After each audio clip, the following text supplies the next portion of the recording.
This is ESPN on ABC, brought to you in part by Samsung QLED TV, the official TV of ESPN College Football. Welcome everyone to AT&T Stadium in Arlington, Texas, where this championship Saturday of college football begins with the Dr. Pepper Big 12 Championship. The Oklahoma Sooners taking the field, ranked number 10 against the Iowa State Cyclones. They are the number 6 team in the country. This is the Dr. Pepper Big 12 Football Championship game on ABC, part of Dr. Pepper Championship Week. Oklahoma trying to win its 14th conference title in 25 years, while Brock Purdy and Iowa State trying to win their first. It's the Cyclones' first appearance ever in this conference championship game. Hi everybody and welcome. Sean McDonough along with Todd Blackledge. Delighted to have you with us. We'll be joined shortly by Todd McShay and Allison Williams. Certainly dramatically different histories for these two football programs. But here in this season, they are very even. We saw that in the regular season matchup, a classic, won by a touchdown by Iowa State. Lincoln Riley, the Oklahoma coach, says they might not have a great history, but this team has a lot of very talented Iowa State players. Not a team full of Rudies, as he said. Absolutely. You think, I mean, they've got 9 first-team all-conference players, more than any other school, and that includes the Offensive Player of the Year and the nation's leading rusher in Breece Hall, and the Defensive Player of the Year linebacker Mike Rose. A very veteran, savvy, and talented team. Outstanding quarterbacks on each side. Both hail from the Phoenix, Arizona area, and both Brock Purdy and Spencer Rattler played very well in that epic regular season matchup. And I think the game comes down to them again in this one. I think ball security, who takes care of the football, but also which one of these two guys can make the most plays off schedule. They're both dynamic. They both have the ability to scramble, extend plays, and also run. It'll come down to which one of those two guys does that the most. We have about 19,000 fans in attendance here at AT&T Stadium. Iowa State trying to win its first conference championship since 1912. You're watching Dr. Pepper Championship Week. This is a special presentation of ESPN, home of the College Football Playoff, semifinals on New Year's Day. We are ready to go. Settle in for a great day of college football. Conference championship games. Iowa State hopeful of getting into the college football playoff. They're ranked number 6. They need a win today to remain in the conversation. The Cyclones won the toss and deferred, so Drake Nettles kicks off. And that's not a great start for Iowa State. It goes out of bounds. So it'll be excellent field position for Oklahoma, led by Spencer Rattler. He's had an excellent redshirt freshman season. Best in the Big 12 in completion percentage at 69%. He also leads the conference in passing yards with more than 2,500. And he's thrown 24 touchdown passes. 6'1", 205 pounds, 20 years old. Both he and Brock Purdy can hurt you with their arm and with their feet. And he leads all freshmen nationally in passing yards per game, touchdowns, and yards per pass attempt. With the kickoff out of bounds, the Sooners begin from the 35. Ramondre Stevenson for 3, taken down by Akeem Young, star position player in this 3-3-5. Cyclones defensive alignment. Well, you mentioned a different team with Oklahoma. One of the biggest differences, the guy who just carried that ball didn't gain very many yards, but Ramondre Stevenson had to sit out the first 5 games. He's a veteran guy, big, fast back, has changed the running game for Oklahoma. After the play fake, on target is Rattler to Drake Stoops. There's a late flag that flies in after Stoops hit the ground at the 49-yard line of Iowa State. Akeem Young there again for ISU. David Alvarez leading our Big 12 officiating crew today. Little RPO fake by Spencer Rattler. It was a shoulder hit by Akeem Young, not a helmet hit. Still taking a look at that though.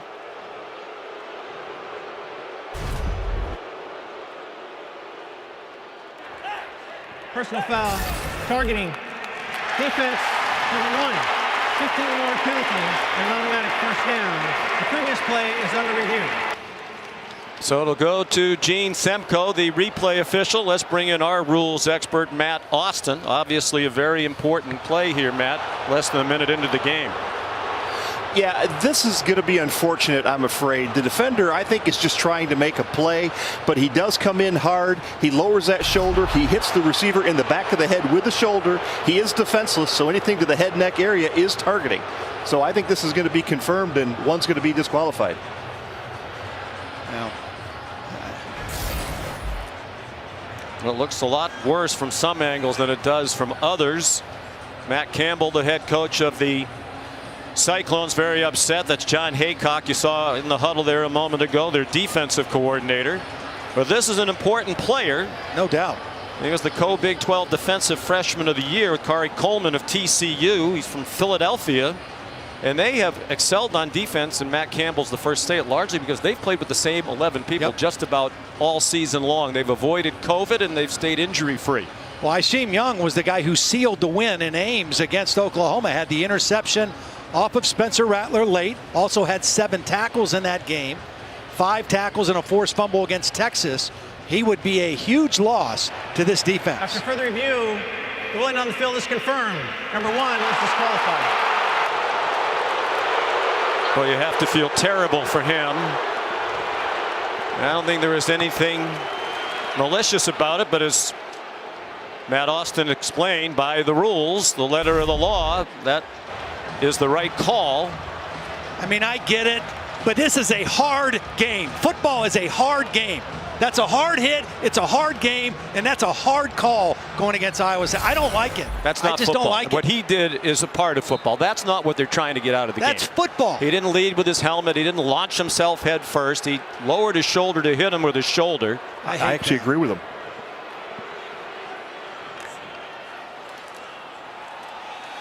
Ramondre Stevenson on 1st and 10. The penalty took the ball down to the 34-yard line of Iowa State. 1 yard for Stevenson, who's played in the last 4. They've won 6 straight since that loss in Ames back in early October. That was the first win for Iowa State against Oklahoma in Ames since 1960. They had lost 24 straight at home to the Sooners. Well, Arnold Azuna, number 4, is the guy who's in now at that safety position. He's a 5th-year senior. Rattler on the run. That's what both quarterbacks can do. Scramble out of the pocket and make big plays down the field. That one's to Jeremiah Hall, one of the 3 Sooners who is first-team All-Big 12 this year. Yeah, this is exactly what Coach Haycock was worried about with Spencer Rattler. His ability to extend plays, keep his eyes downfield, and then flick the football for big plays. Jeremiah Hall, a very valuable part of this offensive football team, just moving with his quarterback. And they line him up all over the place. Running back, slot receiver.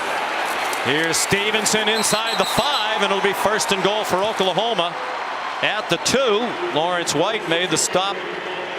And just to go back to the departure of Isheem Young, if that is the rule, they need to change the rule. Yeah, he's making a football play.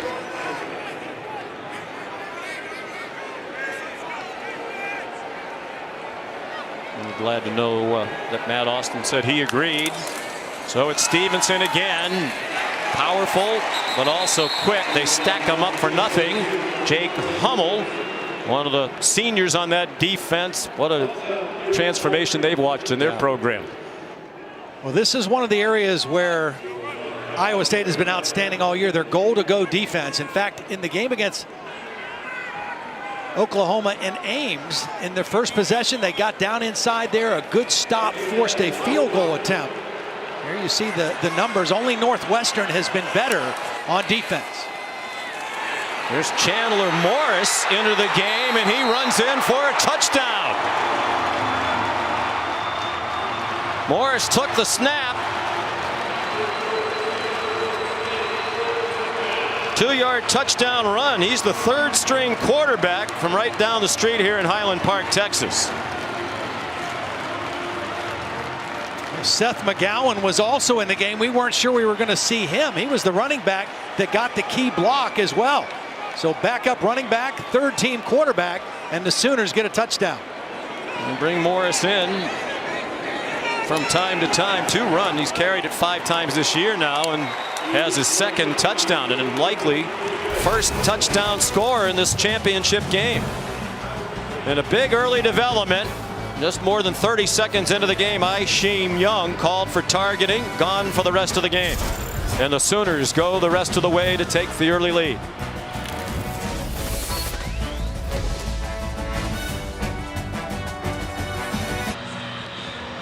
This is the Dr. Pepper Big 12 Championship game on ABC, part of Dr. Pepper Championship Week. From the home of the Dallas Cowboys, AT&T Stadium, Arlington, Texas. The roof closed, the temperature in the 50s outside. The side doors are open, so we're getting some nice air through the building. The air went out of the building for Iowa State. And Chandler Morris scored the first touchdown of the game after a controversial targeting call. Took one of the Cyclones' best defenders off the field. Gabe Burkich, the kickoff. Kene Nwangu, the fair catch. Here come the Cyclones on offense, and here comes Todd McShay. Hi, Todd. Hey, Sean. It was interesting to watch that last play before the touchdown. You had Spencer Rattler going off and kind of just grabbing the back of his hamstring, almost selling the fact that he was injured, and then they make the change at the quarterback position. So I ran over the bench to see if he was healthy, and I heard one of the coaches saying, "I love the acting skills." Well, he didn't come out due to injury. And Chandler Morris did his job. So here's Brock Purdy. Junior hands it off to the Conference Offensive Player of the Year, Breece Hall. And he gets about 9 on the first play from scrimmage for the Cyclones. Shoved out by Trey Brown, the cornerback, a second-team All-Conference player. Brock Purdy making his 32nd career start. Junior from Gilbert, Arizona. 66% completion percentage behind only Spencer Rattler among Big 12 quarterbacks. Nearly 2,300 yards passing. He was the first team All-Conference quarterback as selected by the coaches. He's on target with his first throw to their leading receiver, Xavier Hutchinson. Little tempo right now also by Iowa State after the first down. Good quick start for Brock Purdy. 51st catch of the year for the newcomer Hutchinson, a junior college transfer. Now Hall dumped for a loss by Isaiah Thomas. That defensive front's been tremendous in the late season. Well, Isaiah Thomas is coming from right in here. Watch the push back into the backfield. The defensive front, we talked about Ramondre Stevenson being back. Ronnie Perkins, number 7, is back on the defensive line, and he has elevated the play of this entire defensive front, and they have been dominant at times here in the last month. Like the running back Stevenson, Perkins missed the first 5 games due to a suspension from the end of last season. Out of the pistol, room outside for Hall. He's out near the 44, and he's one of those guys who can run inside the tackles and outside the tackles. Yeah, I really like that about him. He's got the speed to get to the edge, and then he's got the patience and the toughness to run inside. I would argue he's the best back in college football this year. He is a Heisman contender, on the radar certainly of the ESPN.com folks, who have an informal poll each week, and he's one of the 10 semifinalists for the Doak Walker Award. He's out of the game right now. Jyrell Brock is their third down back. He stays in the block. Purdy got it off. Hutchinson stumbles, and he's short of the first down near the 50-yard line. Looked like he's about 2 yards short. And Matt Campbell with an early decision to make. We have to punt the football. I mean, it's so early in the game. That's a long 2 yards. We've seen both quarterbacks already show their ability to extend the play, to get out of the pocket and make a throw. That's a skill that both of these guys possess. That's frustrating, too, because you lead your receiver to yards after catch. That was a perfect throw. Joe Rivera on the punt. Native of Puerto Rico. Moved to the state of Iowa at age 9. Fair catch made by Marvin Mims. Here's Allison Williams. Well, Sean, another weapon back for Oklahoma that they didn't have at the beginning of the year. Sophomore wide receiver Trajan Bridges back from a suspension following a failed drug test last season, playing in his first game today. And to say he's excited is an understatement. He could not stop smiling in pre-games. Now, he has been getting some first-team reps throughout the season, alternating between that and scout team reps. But since Wednesday, he's been working with the first-teamers in anticipation of him playing today. Well, he, along with Ramondre Stevenson and Ronnie Perkins, all reported to have tested positive for marijuana prior to their college football semifinal game against LSU. Last year, they missed that game in the start of this season, but Bridges served more time this year. His circumstances were told different, but that was not explained. Spencer Rattler to Ramondre Stevenson. They're out to the 27-yard line with a 14-yard gain. It's a first down. Neat little play that time. They faked it to Stevenson, then he just delayed for a second at the line and slipped out. Marvin Mims, talented freshman, his 30th catch of the year. Watch this now. Stevenson's going to fake here and then pause just for a second. Lincoln Riley, I think, one of the most ingenious offensive guys, very creative. They do a lot of different things. Iowa State has to be aware of all those little things. Stevenson, not just a runner, but an outstanding receiver as well. Lincoln Riley is the play caller, and widely regarded as one of the very best. A flag down where you'd expect a holding call.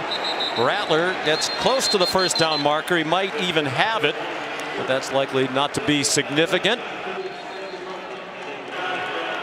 Creed Humphrey, the Big 12 Offensive Lineman of the Year for the second year in a row, got tangled up with Will McDonald. Offense, number 56, 10-yard penalty. Replay, second down. Yeah, it's Creed Humphrey, the center, that's going to get called for the holding. Right there in front of the official. And see, this is one of the other things with the pass protection. You say, what's the center doing way out there? They fake play action and pull linemen to make run and pass look the same. So the center actually pulled out, was blocking on the end of the line, and got caught for the hold on that one. One of the best centers in the country, perhaps the best. Here's Stevenson with some running room. He has the first down, stayed in bounds, and they're going to mark him out just shy of midfield at the Sooners' 47-yard line. Great job by the right guard. Tyrese Robinson, number 52, gets a big block. The right tackle, Adrian Ely. And again, you see what Stevenson has added to this run game. When the season started, they were not a good running football team, and it put a lot of pressure on their young quarterback, Spencer Rattler. They have gotten better and better. Their offensive line has grown, and then Stevenson being back in has helped. Everyone thinks about the quarterbacks here. Baker Mayfield, Kyler Murray, Jalen Hurts comes in, but the run game is everything to Oklahoma. It sets up everything. Marked it at the 46. It was a 25-yard gain.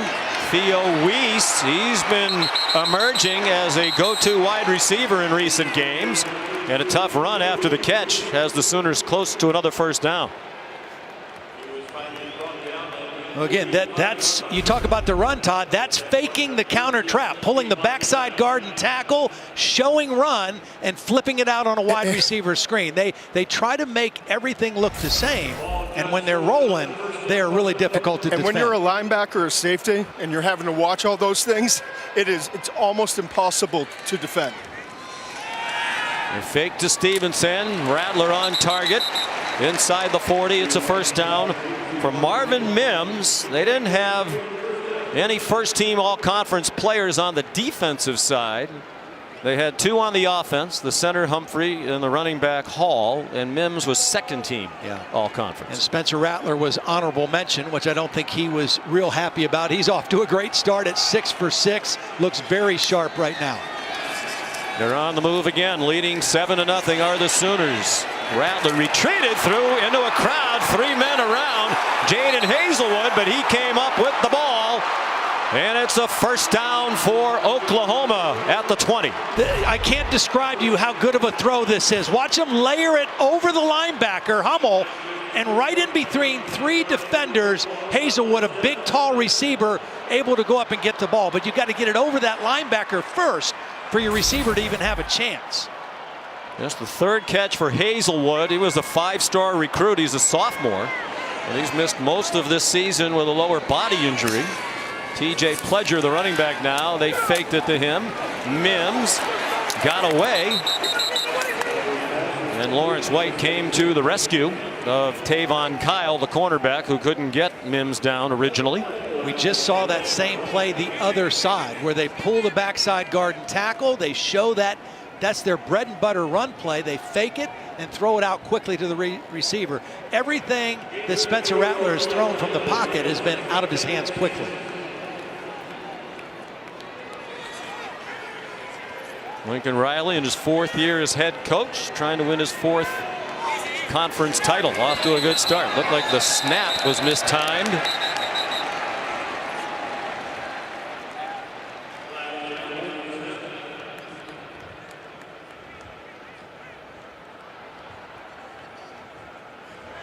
I think David Alvarez, the referee's ears are still burning. We heard what Matt Campbell said to him during the commercial after the Oklahoma touchdown. He really let the lead official have it. False start. Offense.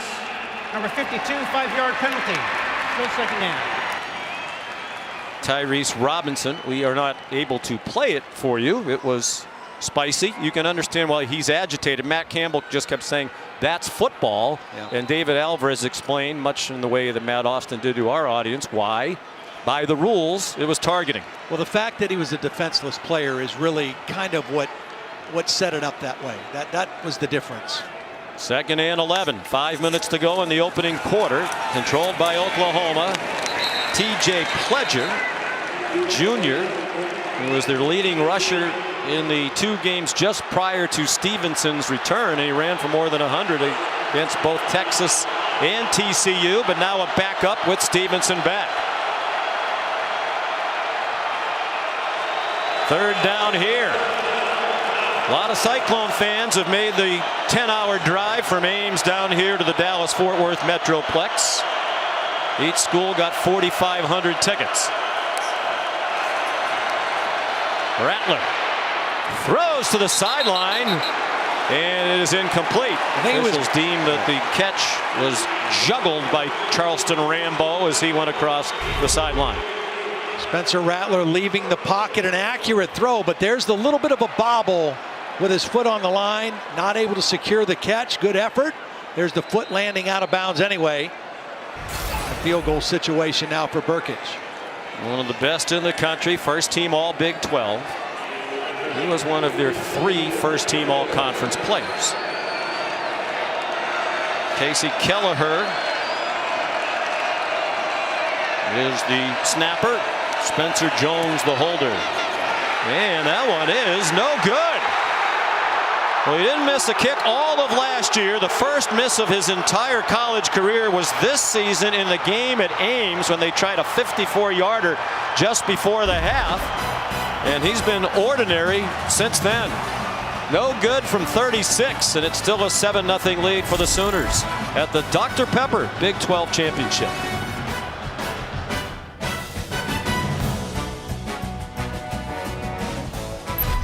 The Dr. Pepper Big 12 Football Championship game on ABC is brought to you by Ice Cold Dr. Pepper, the official drink of Fansville, and in part by Capital One. What's in your wallet? Some of the big plays from the regular season meeting between these 2 teams. Iowa State wins 37-30. First win since 1960 at home against the Sooners after 24 straight losses. Oklahoma had that chance to tie it. Rattler, the late interception. Brock Purdy on target. Nice effort by Xavier Hutchinson. The junior college transfer was the Big 12 Offensive Newcomer of the Year out of Blinn Junior College here in Texas. Well, right away on that play, you see one of the advantages that Iowa State has in this game, the size of their receivers and tight ends against the defensive backs of Oklahoma. It's kind of a mismatch all the way across the board. They play with 3 tight ends for a high percentage of snaps. They're all huge, and Hutchinson's tall as well. Down the field for one of those tight ends. It's Charlie Kohler, the Norman, Oklahoma native who grew up just a couple of minutes walk from the stadium on the Oklahoma campus. See, here's Kohler, 6'6", against Pat Fields, a 5'10" safety. And Brock Purdy has so much confidence to throw it up there. They go quickly, they go to the run, and it's Breece Hall for about 10 more after the 28-yard completion. Purdy to Kohler. And going back to Kohler, he's smart enough to know that he can use his size. He got a late push, but he did it intelligently. He made sure that the ref didn't see it. He just got that little bit of late separation, and that's why he's so good. Yeah, uses his body extremely well. Was a basketball player at Norman North High School, was a high school teammate, in fact, of Trey Young, the great star of the Atlanta Hawks, who played collegiately at Oklahoma. Wasn't recruited to play football by the Sooners. Xavier Hutchinson, he was recruited by Oklahoma. He had already committed to Iowa State when the Sooners expressed their interest in him, and he stuck with his commitment for the Cyclones. Now, right now, a nice drive going. Brock Purdy very quick with his decision making, where he wants to go with the ball. And Hutchinson, who had a big 65-yard touchdown catch against Oklahoma in Ames, off to a pretty good start.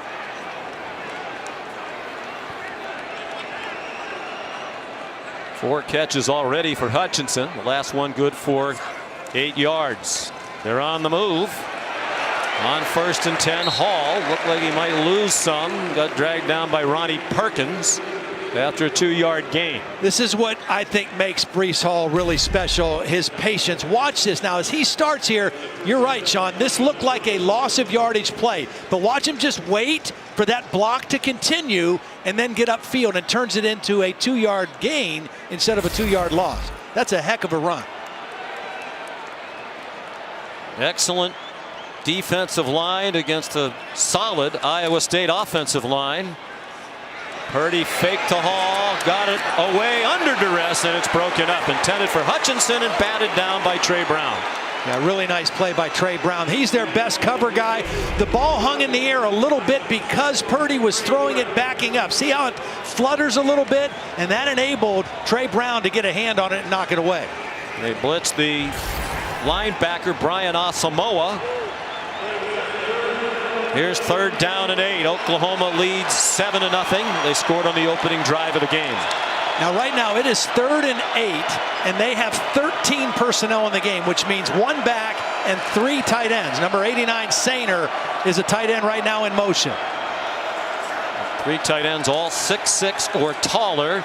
Purdy gets it away, incomplete. Intended for Hutchinson. He couldn't bring it in. And will it be a field goal try? It appears that it will be for Connor Asali, their 5th-year senior, who came to Iowa State as a walk-on and put on scholarship this year in his 5th year.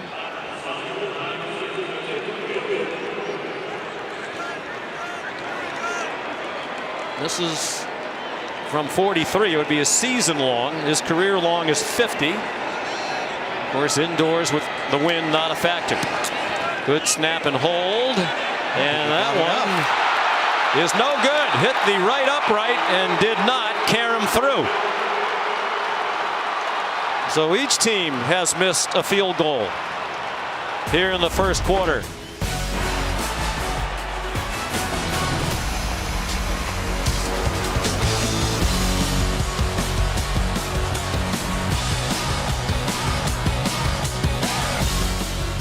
Taco Bell's Nachos Party Pack. Delicious nachos topped with all your favorites. Only at Taco Bell. Aerial coverage high atop AT&T Stadium, provided by Goodyear. The best part of every kickoff is the drive that comes next. Go further with Goodyear, more driven. Oklahoma took the opening kickoff, started at their 35-yard line. Was a kickoff out of bounds, drove down the field and scored, missed a field goal in their last possession. So this is their 3rd try with the ball, and it's Ramondre Stevenson ahead for about 5. Mike Rose and Orion Vance in on the stop for Iowa State. Again, that misdirection, you just got to really be on point defensively. They pulled the guard that time, and then they run the option back the other way. Rattler, an inside handoff. Stevenson went down just shy of the line to make, and we're under a minute to go in the first quarter of this Big 12 title game. John Haycock, veteran defensive coordinator, one-time head coach at Youngstown State. From a football family, his dad was a star player and coached. Two brothers coached in college football. Jim Haycock, longtime defensive coordinator at Ohio State. Mikey Henderson weaving his way through the traffic. Highly recruited freshman who played high school ball right down the street here in Irving, Texas. That might get us to the end of the quarter. They don't have to snap it again.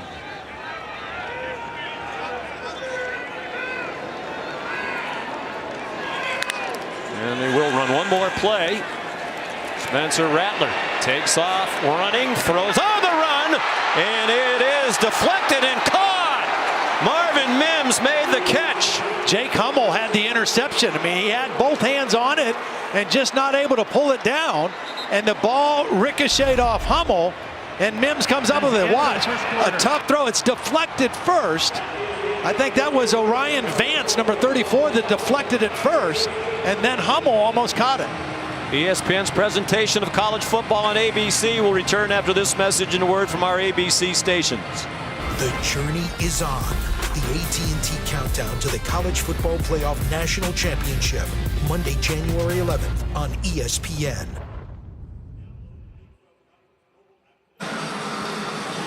We're back in Arlington, Texas. The Dr. Pepper Big 12 Championship game, end of one quarter. Oklahoma leading Iowa State 7-0.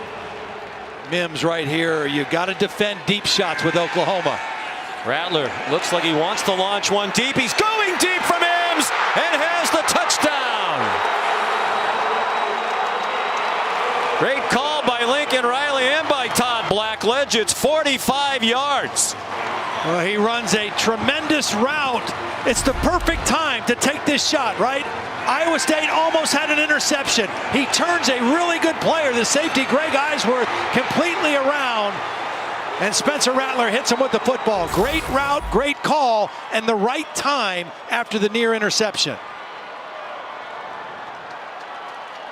Two Iowa State players got their hands on that throw on the last play of the first quarter. It wound up being a catch to Mims. And the first play of the second quarter is another catch by Mims. Burkage the extra point. Marvin Mims from nearby Frisco, Texas, true freshman, has now set the Oklahoma freshman touchdown reception record all by himself with his 8th of the year. He had shared the record coming in with Mark Andrews, the fine tight end, who caught 7 in 13 games in 2015. CeeDee Lamb in 2017, now starring here with the Cowboys, caught 7 in 14 games.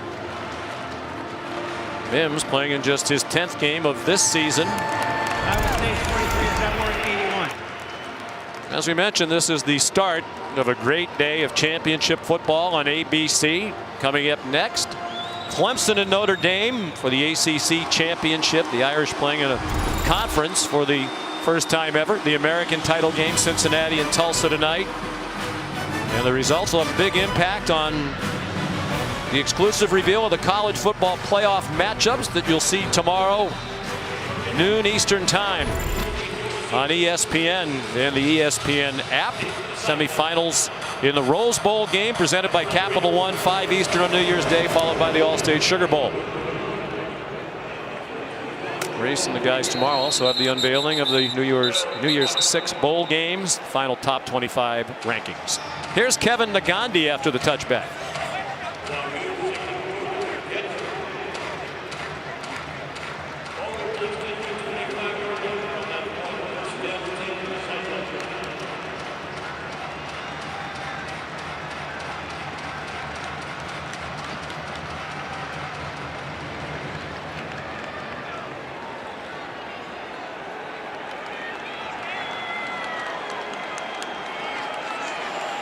All right, Kevin Booger, here it is 14-0 Oklahoma. Iowa State did drive on its last possession and missed a field goal. Brock Purdy, the quarterback, under pressure, steps up, got pulled down by Nick Benito. A gain of a yard. There is a flag down. Jordan Kelly put pressure on. Back up nose out of Tulsa, Oklahoma. I think they're going to get Daryl Simmons with the hold, number 55. Personal foul, chop block, offense, number 76 and 55. Half the distance to the goal, still first down. Joey Ramos in there at right tackle. Watch the right side here. They both get involved. It's an inside stunt. Oklahoma runs a ton of stunts. Just about every play, they're doing some kind of game or twist inside. That time it fooled the Iowa State offensive line on the right side. Makes it 1st and 22. Purdy on the design rollout. Had Hutchinson curling open, but missed him high.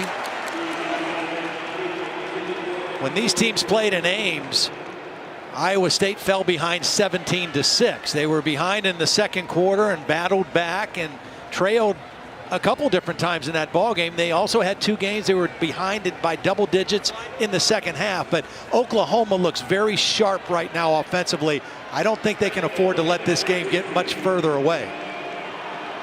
It's definitely a better Oklahoma team than the one that lost in Ames in early October. And some moving along the offensive line. The return of Perkins and Stevenson, obviously the biggest reason why Oklahoma's better. False start, offense, number 57, 5-yard penalty, still second down. That's the first team offensive lineman, Colin Newell. First team all conference.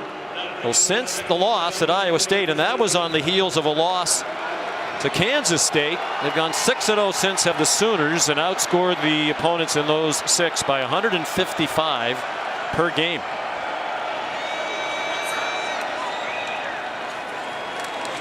Breece Hall on 2nd and 27 gets a yard. Robert Barnes, linebacker, converted safety, made the tackle. They've got some more length in their defensive secondary, and they've moved some guys in. They're playing a lot of guys, rotating a lot of guys in the back end of their defense. DJ Graham, a freshman corner, in right now, number 9. And Ronnie Perkins is back too, Todd. Number 7, and he's made a huge difference and brings a ton of energy to this defense. He'll be after Purdy here on 3rd down and 26. Jyrell Brock comes in as the running back. They go to a quick wide receiver screen, just trying to get some yards, and Hutchinson got taken down by Nick Benito, well short of the line to make. You know, Sean, I know that was a 3rd and 26, very difficult situation for the offense, but the difference in watching this Oklahoma defense now from when we saw them early, they are flying around and playing with a different edge, a different confidence. That it just looks like a completely different defensive football team, and that guy Ronnie Perkins, I think, is a big reason for that. Well, Alex Grinch, the coordinator, uses the word disruptive. That defensive line has become disruptive. Short punt by Rivera, and it takes a bad bounce for the Cyclones as well, down by Kyle at the 50-yard line. So great field position for Spencer Rattler, and the Sooners already leading 14-0 with 13 to go till halftime. Oh, Norman, Oklahoma is title town of the Big 12. They've won 5 Big 12 titles in a row, 13 in all in 24 years of the Big 12, established in 1996. Lincoln Riley's 3 for 3 as the head coach, winning the conference. The Cyclones haven't won a conference championship since 1912 when they were in the Missouri Valley, and they went 2-0 and shared the conference title. Rattler takes off and gets to the 46, and as you might expect with the history such as they are, Oklahoma has absolutely dominated the head-to-head rivalry throughout the years. The win was just the 7th for Iowa State head-to-head. Here are the historical differences. They've never had a 10-win season. At Iowa State, 9 is the record. They could match that today and do it for the 3rd time. Number of championships, dramatically different. Really, none of that matters today. The fake to Stevenson. Rattler forced to retreat and throws it away. General direction of Charleston Rambo. See the arm strength of Rattler. That's not an easy throwaway because he was not out of the tackle box, right? He had a receiver in the area, but it was all the way on the other side of the field. He had to launch that football just to make it a legal play. And it was a smart play by him. And really, I think it's the only the 2nd incompletion so far today. Yeah, 10 of 12, and it was a smart play. You're right. Live to play this down. And this is a big down. You'd have to think, especially for Iowa State. Oklahoma trying to take firm early control of this one.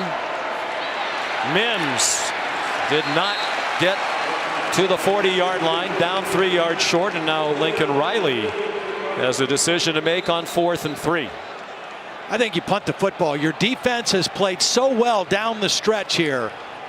Pin Iowa State back like you had them the last possession and just keep playing field position. You're playing a beautiful football game right now. Offense and defense complemented with a good special teams play here.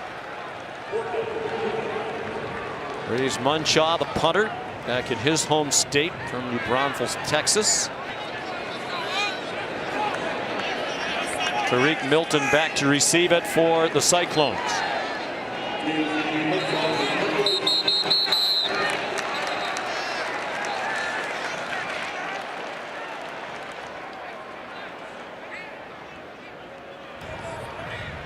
False start. Offense, number 51, 5-yard penalty. Still 4th down. See Shane Beamer there, very involved into special teams, just like his dad. This is his last game on the staff here at Oklahoma, going on to become the head coach at South Carolina. Great opportunity for him. One of the really nice people in coaching, not a surprise. The apple doesn't fall far from the tree, and Frank Beamer certainly all class. Munchaw's punt, and what a bounce! There's a flag down back by the punter. You wonder if they hit the punter. Well, he might want to get hit every time because that was a beautiful punt. It was one of the best punts I've ever seen. Alvarez indicating to Lincoln Riley it's only a 5-yard penalty, so I would think they would turn it down. It won't give them a 1st down. They'll take the ball down there at the 2. By the end of the kicker, defense number 85. That penalty's declined. 1st down, Iowa State. Timeout. Aiden Bitter called for the penalty that's turned down. Oh, wow. Oh. Great job by Munshaw. Downed at the 2.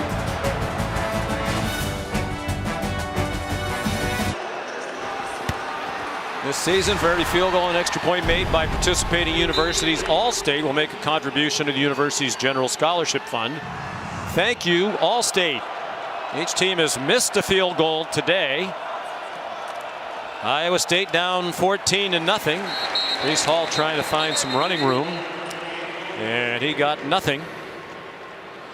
You know, when these teams played in Ames, Breece Hall was held pretty in check for the first 3 quarters. They fed him the football in the 4th quarter. He ended up with 139 yards. But again, this defense has improved for Oklahoma. They have the best run defense in the conference, holding opponents to 88 yards a game. It's the most competent defense I've seen from Oklahoma in years.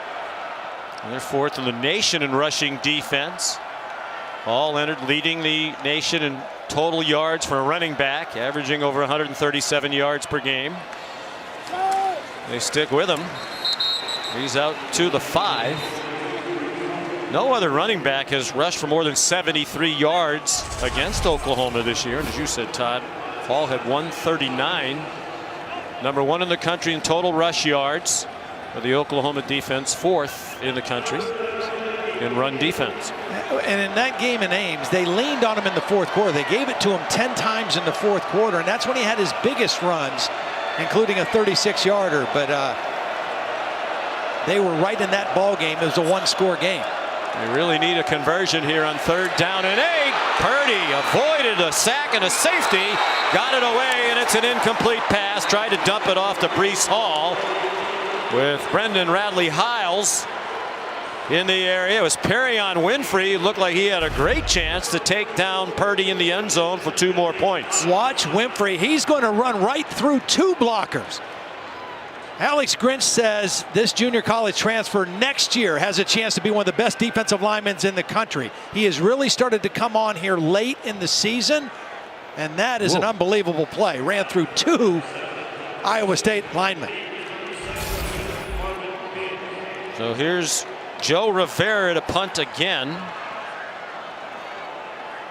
5th-year senior. No rush. Another low kick. Marvin Mims. Whoop. He got blasted along the far side of the field. See, Mims knew that there was a defender outside, and he was looking at the outside defender, and he lost track of number 41. He's trying to brace himself for the hit from the outside. By Kobe Halfcock. Wow. Give him credit, he popped right up, though.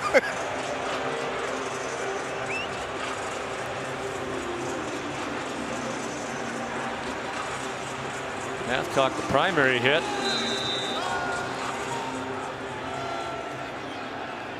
Great field position nonetheless for Oklahoma again.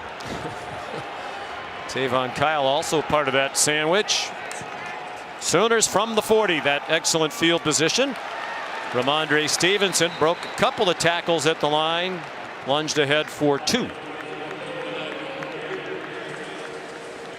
Mike Rose in on that tackle. Defensive Player of the Year in the conference. Not only the leading tackler on his team, but the leading interceptor in the conference. I mean, he's been a really valuable player. Has 4 interceptions, tied for the national lead among linebackers. Another player who wasn't highly recruited at the Power 5 level. He had committed to Ball State. Stevenson spins ahead. Here's Allison Williams. Guys, watching Mike Rose on the sideline, he is so upbeat and so positive with his guys as he paces. He usually has a towel on his head, and he just kept telling them, keep being us, do what we do, and keep having fun. I mean, he has stayed so positive, but defensive coordinator John Haycock, he was fired up, yelling at the top of his lungs to his guys, nobody wants us to win this thing. Go out there and take it. Rose, a great team leader. He was showing blitz and backed off. Rattler pulls it down, throws on the run. It's incomplete. Intended for Jeremiah Hall. Broken up by Arnold Azuna, who's the player thrust into action after the starter. Isheem Young was ejected just more than a half minute into the game for targeting. Really nice play by Azuna. Timed it perfectly, got a hand in there. He got the hit in the back. It's a good throw by Rattler, but a nice play by Azuna to knock it out.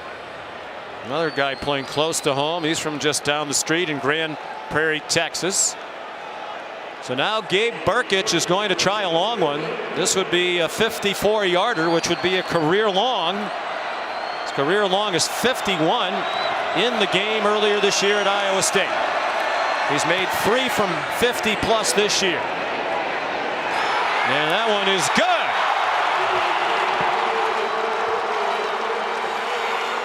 Gabe Burkich, a 54-yarder, longest of his career to extend the Oklahoma lead to 17-0. He missed earlier from 36.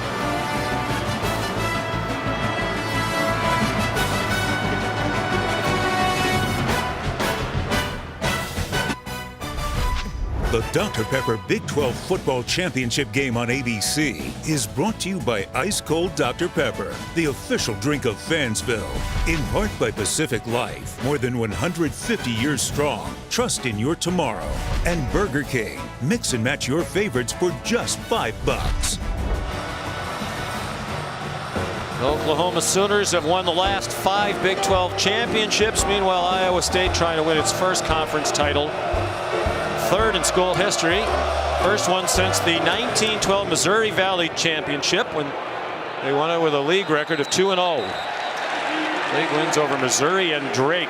A kickoff out of bounds from Gabe Burkich. So each team's done that once Kick out today. of bounds. Kicking team. First down to the 35-yard line. You know, it's interesting, Sean, as this Oklahoma football team, their last game, they did not play very well against Baylor. They were missing a lot of guys. Lincoln Riley said he really scaled back the offensive game plan. A much different looking team today. But this has kind of been their trend. In the last 5 years, they have put together at least a 5-game winning streak heading into their bowl game. And they're kind of right on cue with that, playing their best football right now at the end of the year. They've won 6 in a row coming into this game. A much different team than we saw in Ames. A 6-game winning streak after back-to-back regular season losses for the first time since 1999, which was Bob Stoops' first year. Purdy after the run fake to Breece Hall. Has Dylan Sainer, one of those big tight ends. He bounced off a couple of tacklers, and you can understand why he would. He's enormous at 6'7", 272. Well, nice job by Hutchison, or Joe Skates rather, getting a little bit of a screen there. The defender inside was not able to get out to Sainer, and they got the completion. You had to feel bad there for Trey Norwood. That was almost unfair. Here's Breece Hall, chopped down, or that might have been a much longer run. Galarian Turner-Yell took him down, and he limps. Well, stays in. You almost get the feel, Sean, this has to be a touchdown drive for Iowa State now. They're in good field position. I think Matt Campbell's got to be thinking 4-down territory, stay ahead of the chains here, because they have got to cut into this 17-0 lead. And Coach Campbell in his 5th year, 3-9 the first year, but they've had 4 straight winning seasons since then, and that's the first time in school history they've had 4 winning seasons in a row. Nothing there for Breece Hall. Here comes 3rd down and 2 midway through the 2nd quarter. LaRonda McDaniel, Breece Hall's mother, is here. They're from Wichita, Kansas. His stepfather, Jeff Smith, was a running back at Nebraska. He played in the NFL for Kansas City and Tampa Bay. They've held him in check today. 10 carries, 33 yards. As you said, Todd, probably 4-down territory here. And a timeout called by Oklahoma. With 6:57 to go in the first half of the Dr. Pepper Big 12 Championship from Arlington, Texas.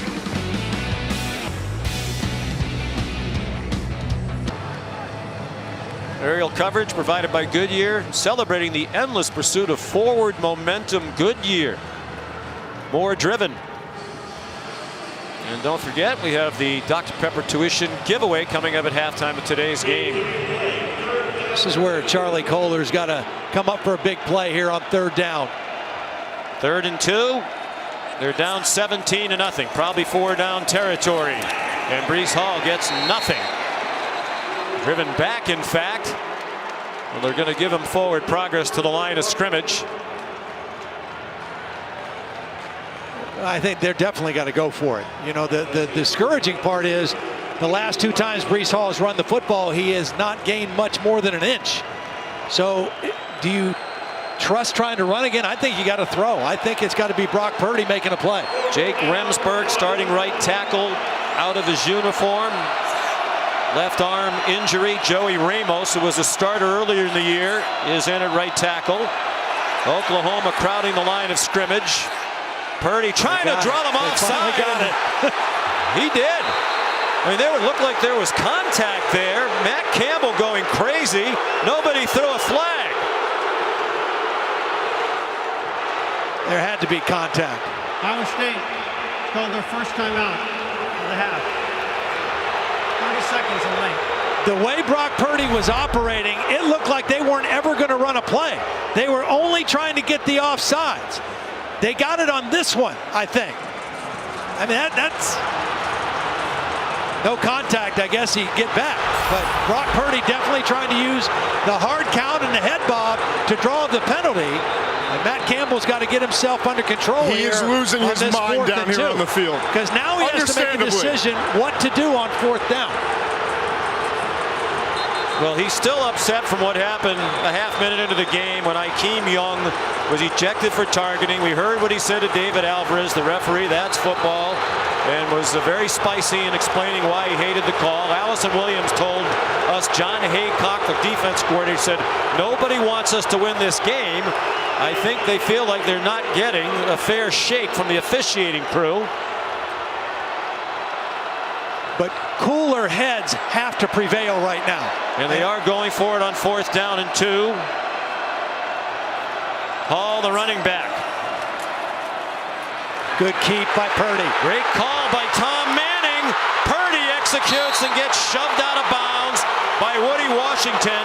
I'd like to bring in Matt Austin here for 2 quick things, Matt, very quickly.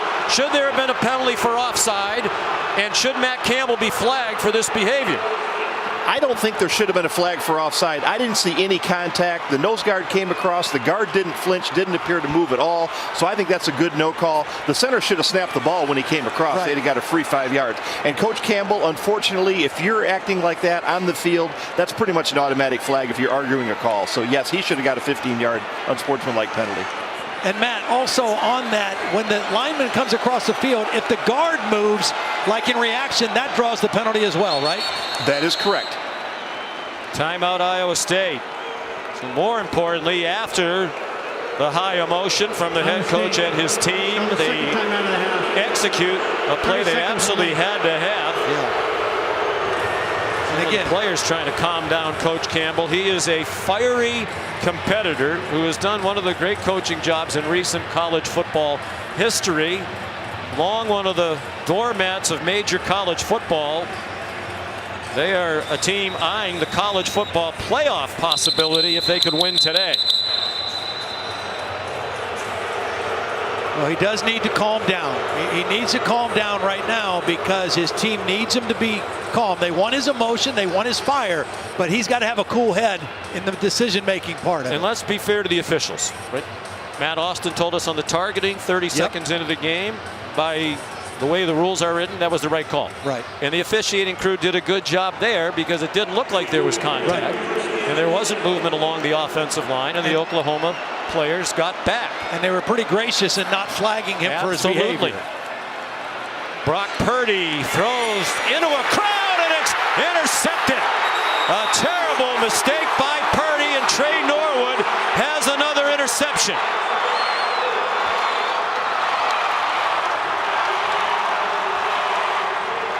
We talked about the defensive front. The other big difference in this Oklahoma defense is their defensive backs now are making plays on the football, especially this guy, Trey Norwood, his 4th interception. They know that Purdy loves to go to Kohler in the red zone, and Trey Norwood went up and got the football.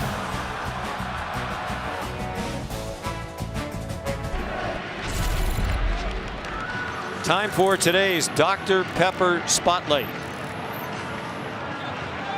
It's Trey Norwood, missed all of last season with a knee injury. And Todd, if you're Brock Purdy, you can't miss that throw short, right? That has you got to throw it to the back pylon, let your guy have a chance or no one.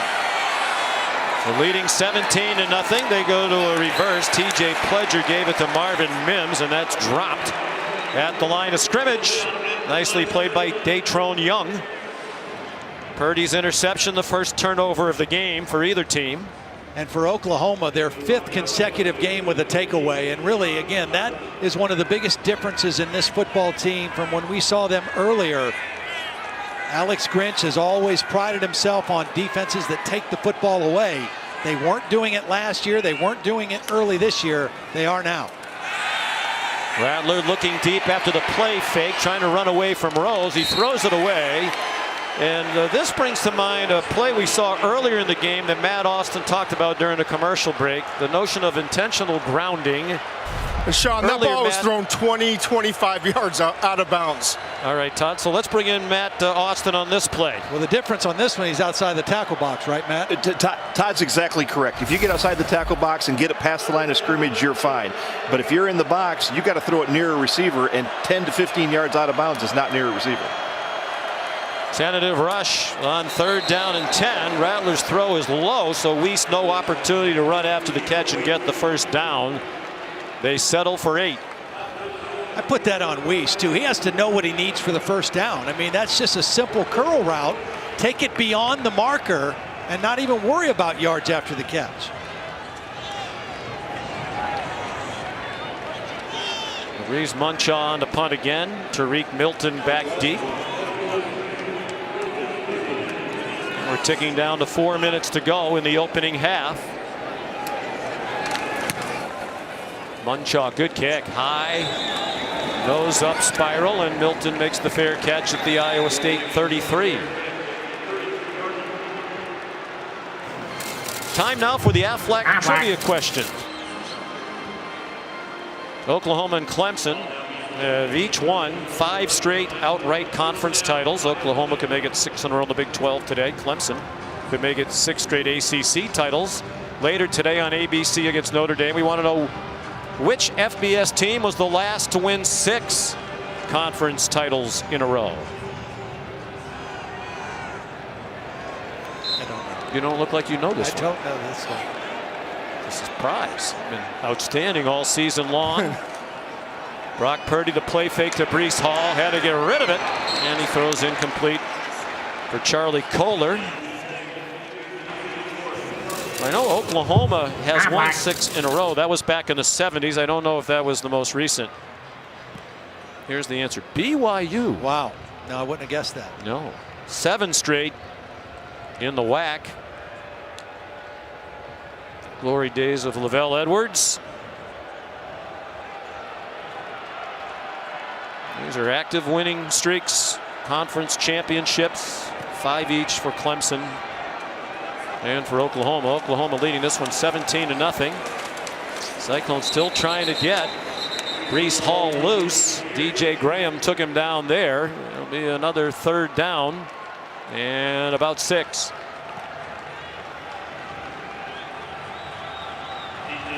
Breece Hall has run for at least 90 yards in every game this year. He has 8 100-yard games, most in the country. But they have bottled him up today. They haven't converted on a 3rd down. 0 for 5 are the Cyclones. 3rd and 6 from their own 38.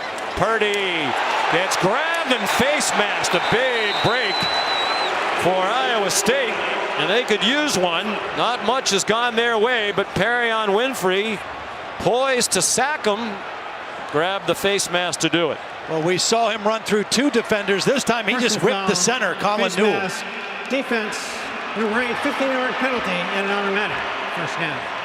I mean, he just whips right through the center, Colin Newell. That's a hard ask for a center to block a guy that quick and powerful without any help from a guard.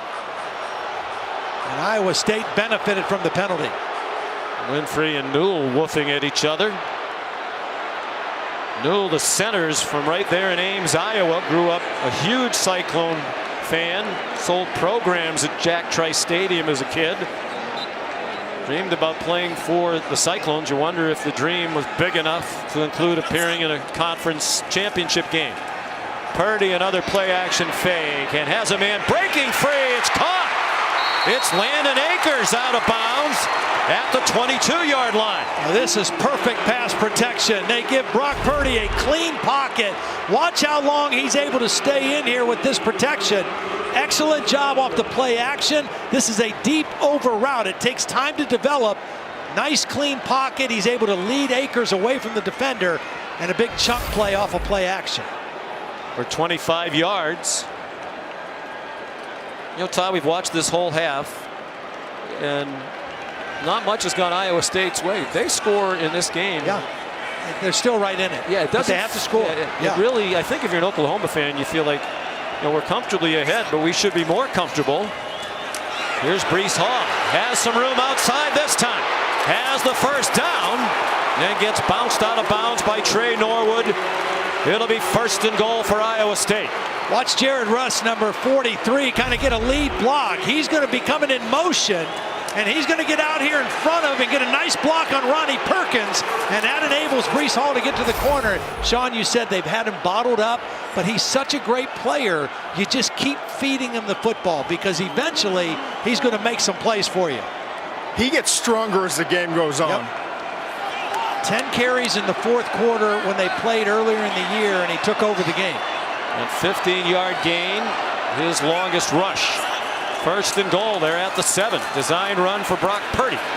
And he is run out of bounds by Pat Fields. Iowa fans thought there was a shove out of bounds. Iowa State fans not going to get the flag. It was a little bit of a push. I don't think enough to draw a penalty. Although you always wonder if a guy is guilty when he puts his arms up like that immediately after making a play. Matt Austin, your opinion. Should have been a penalty or no? No, I don't think so. It was just a little shove, but you're right. By putting the arms up, that's the I'm guilty signal. Aishim Young, starting defensive back, ejected for targeting less than a minute in. On second and goal, Purdy throws for Kohler. Touchdown, Iowa State.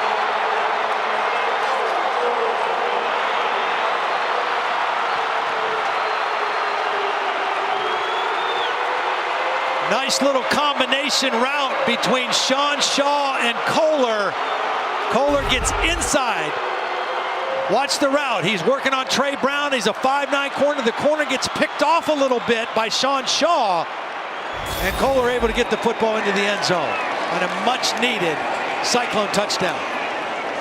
16th of his career, most ever by an Iowa State tight end. Connor Asali adds the extra point. Has seen for much of this half that Iowa State has been hanging on for dear life. They know they can come back from double digits. They've done it 3 times this year, including against Oklahoma. And a nice bounce back after the bad mistake made by Brock Purdy on the previous drive. Charlie Kohler from Norman, Oklahoma, grew up a huge Sooner fan. Both of his parents, when he was a kid, were professors. His dad, Randy, leads the civil engineering program still at OU. His mom was a law school professor. She's now at Oklahoma City University. When they beat Oklahoma, Charlie said it was extra special for him to help the Cyclones beat the Sooners. There's also a fine basketball program.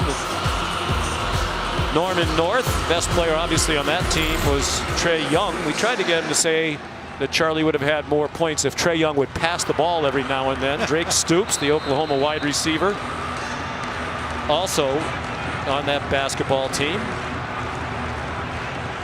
But he wasn't bitter the Sooners didn't recruit him. He said, you know, I had one Power 5 offer. Right. It was from Iowa State. He weighed 220 pounds. Wasn't he a pleasant guy to talk to on the phone? He's one of the most interesting people we've talked to. We should not leave out he's a 3.99 GPA in mechanical engineering, football and academic All-American, first double duo in school history. Here comes Trey Brown with a big return for Oklahoma, trying to stop whatever momentum Iowa State might be hoping to build. He's down at the 45-yard line of the Cyclones. Well, remember in the game in Ames, it was a short kickoff, but it was an Iowa State kickoff return that kind of sparked them.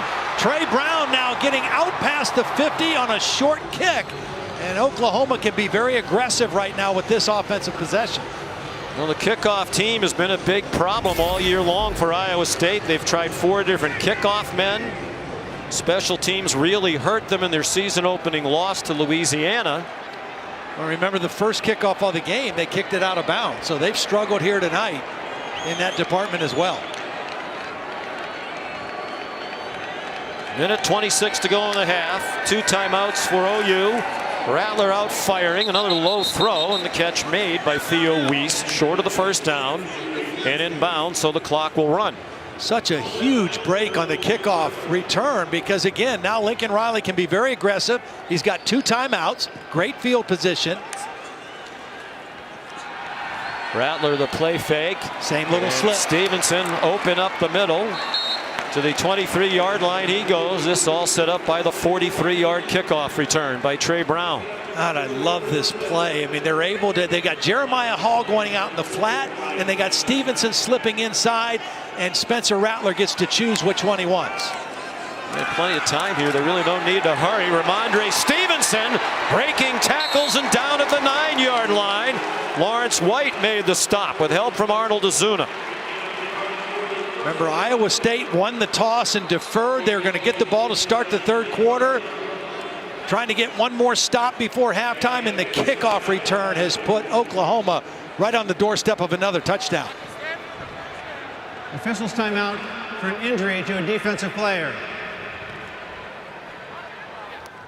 Great Arnold Ozuna, who was the man who became more prominent after Ishim Young left the game for targeting.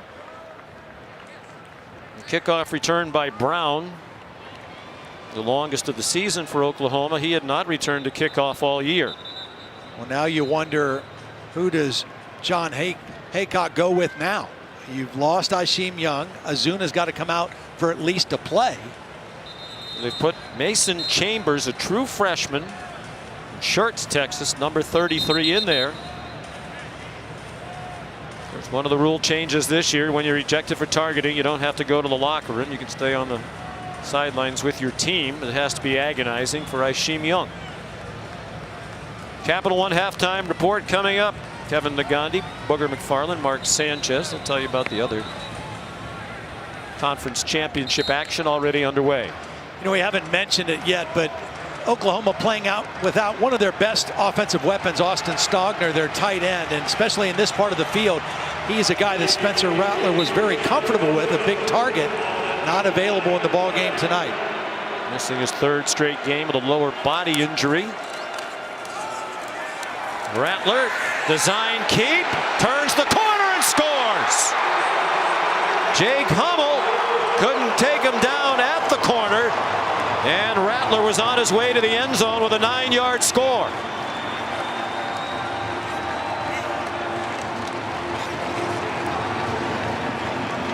A gigantic response by Oklahoma after Iowa State got within 10.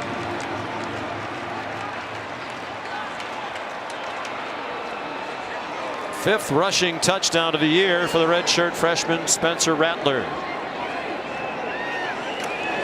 Gabe Burkich adds the extra point. He's listed at 5'9", 190. He's a redshirt sophomore. He's got a familiar name. Drake Stoops, watch the block. He gets right here on the linebacker Hummel that's going to spring his quarterback to the end zone. He's a feisty, tough little blocker, and he gets the key block there, and Spencer Rattler gets the touchdown.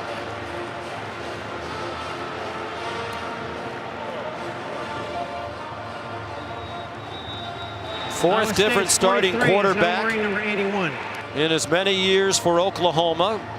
Well, the previous three did. Two of them, Baker Mayfield, Kyler Murray, won the Heisman and were the #1 overall pick in the draft. Jalen Hurts transfers in from Alabama. He finishes second in the Heisman voting.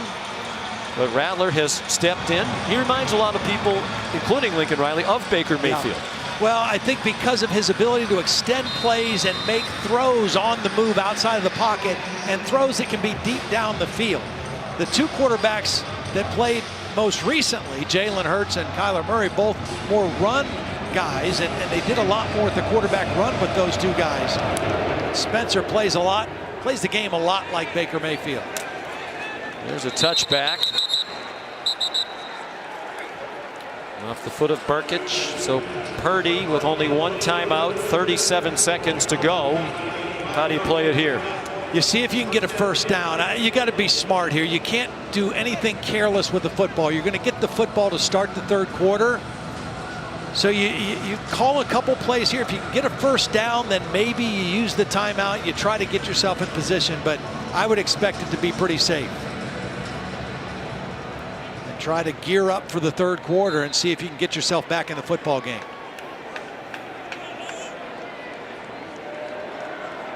They shift Breece Hall back to the right hip of Purdy. Swung out here wide to Tariq Milton with some blockers. They get 8, but he stays in bounds, and so far no inclination to use the timeout from Coach Campbell. Marked it back at the 32, so a 7-yard pickup. And it looks like the Cyclones are going to let the half end. Again, I think if you were kicking off to start the third quarter, you might have approached that 37 seconds a little differently. But with you getting the football, you've got to go in and get some things fixed in the locker room. And you couldn't afford a big mistake here right before the half. Largest deficit ever overcome in a Big 12 title game is 17 points. Oklahoma did it from 17-0 down to beat Nebraska in 2010. Rattler threw for 184 and a touchdown. He ran for a score. And Ramondre Stevenson rushed for 67 yards on 10 carries in the half. Here's Allison Williams. Coach Campbell, what was your reaction to giving up that last touchdown to Oklahoma? Yeah, you know what? Our defense has actually done a really good job most of the day. We put them in some tough situations. So we'll get it figured out. We're going to go into the locker room and come out and play our best 30 minutes. I saw you talk to your quarterback, Brock Purdy, right before he headed into the locker room. What do you want him to know? Well, it's fun because this is where we live. Really hard, really tough environments, and we're going to see what we're made of. How much of an impact did that early targeting call have in your defense? Yeah, you know, I actually, the two guys that have gone in have done a really good job. Young guys that just keep playing football, and you just got to live with it and keep playing. Thanks, Matt. Thank you. Well, he's calmed down significantly. But you know, inside that heart is still pumping with great vigor. 24-7 Oklahoma at the half. We'll send you to the Capital One halftime report after this message and a word from our ABC stations.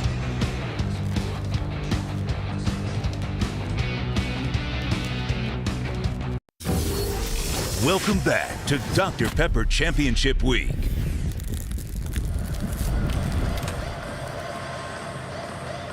And this is the Dr. Pepper Big 12 Championship game on ABC.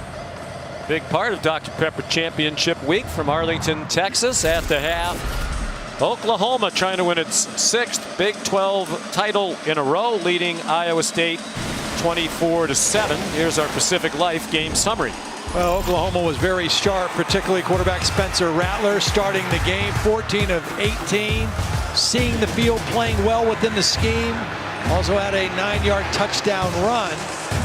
Brock Purdy, a rare interception thrown in the red zone, only the second in his entire career, and Oklahoma continues their takeaway trend here in the last 4 or 5 ball games. Rattler will wait. Brock Purdy and the Iowa State Cyclones will get the ball first here in the second half. Well, the kickoff return was a big play for Iowa State in their win of the regular season against Oklahoma by that man, Kene Nwangu. Brought one back 85 yards after they went behind by 7 late in the game. And we had a big kickoff return for Oklahoma in the first half today. No fair catch this time.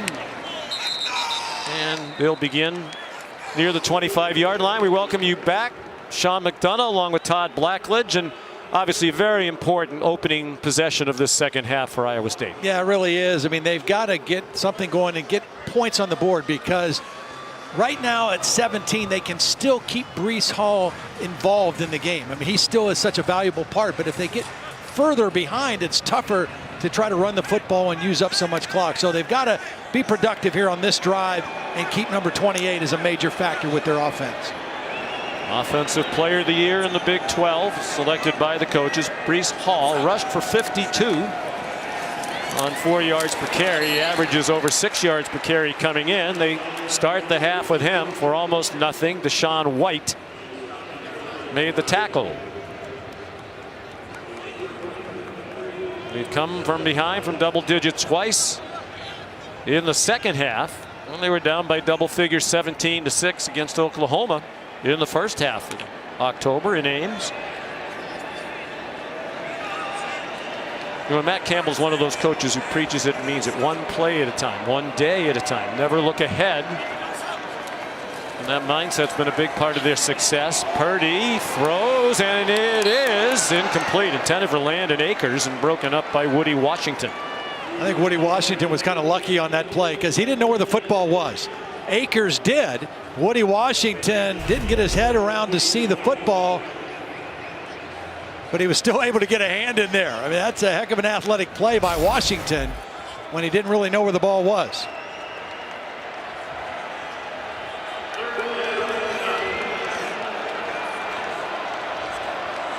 Third down and 9. They bring in their third down back, Jyrell Brock. Three receiver bunch to the right. Purdy in trouble and cannot escape. He's down back at the 21. Nick Bonito took him down.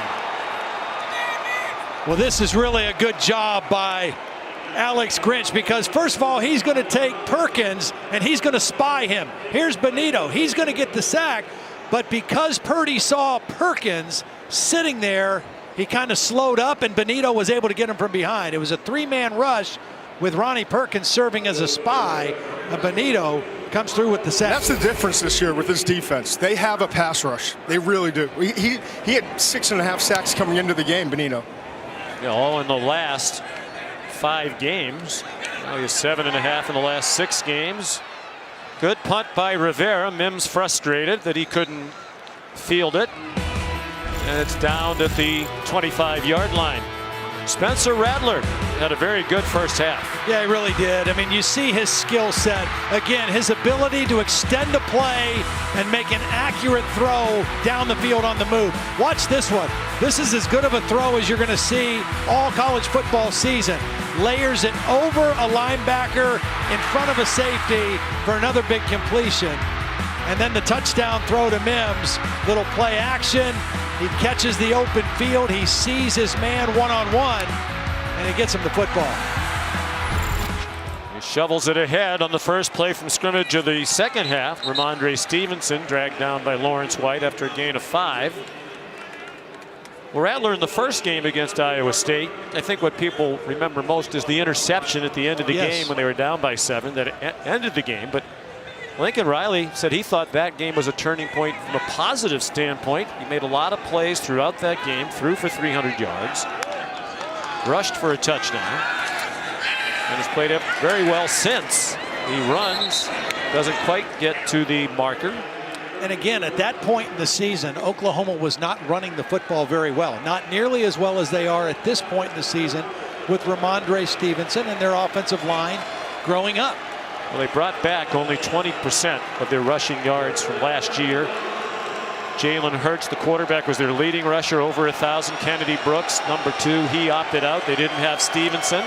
Trey Sermon transferred to Ohio State. They're trying to invent it on the fly. And 3rd and a foot, they go to the passing game. Might have outsmarted themselves there. It's an incomplete pass for Theo Weiss. Well, you have a big lead. You have Stevenson in the backfield. Yeah, 246 pounds, Sean. You got a 246-pound back. I'm surprised. I think they did Iowa State a favor. You know, Iowa State on its heels and had a deflating first possession of this half. This might give them a lift. Here's Reeves Munchaw again.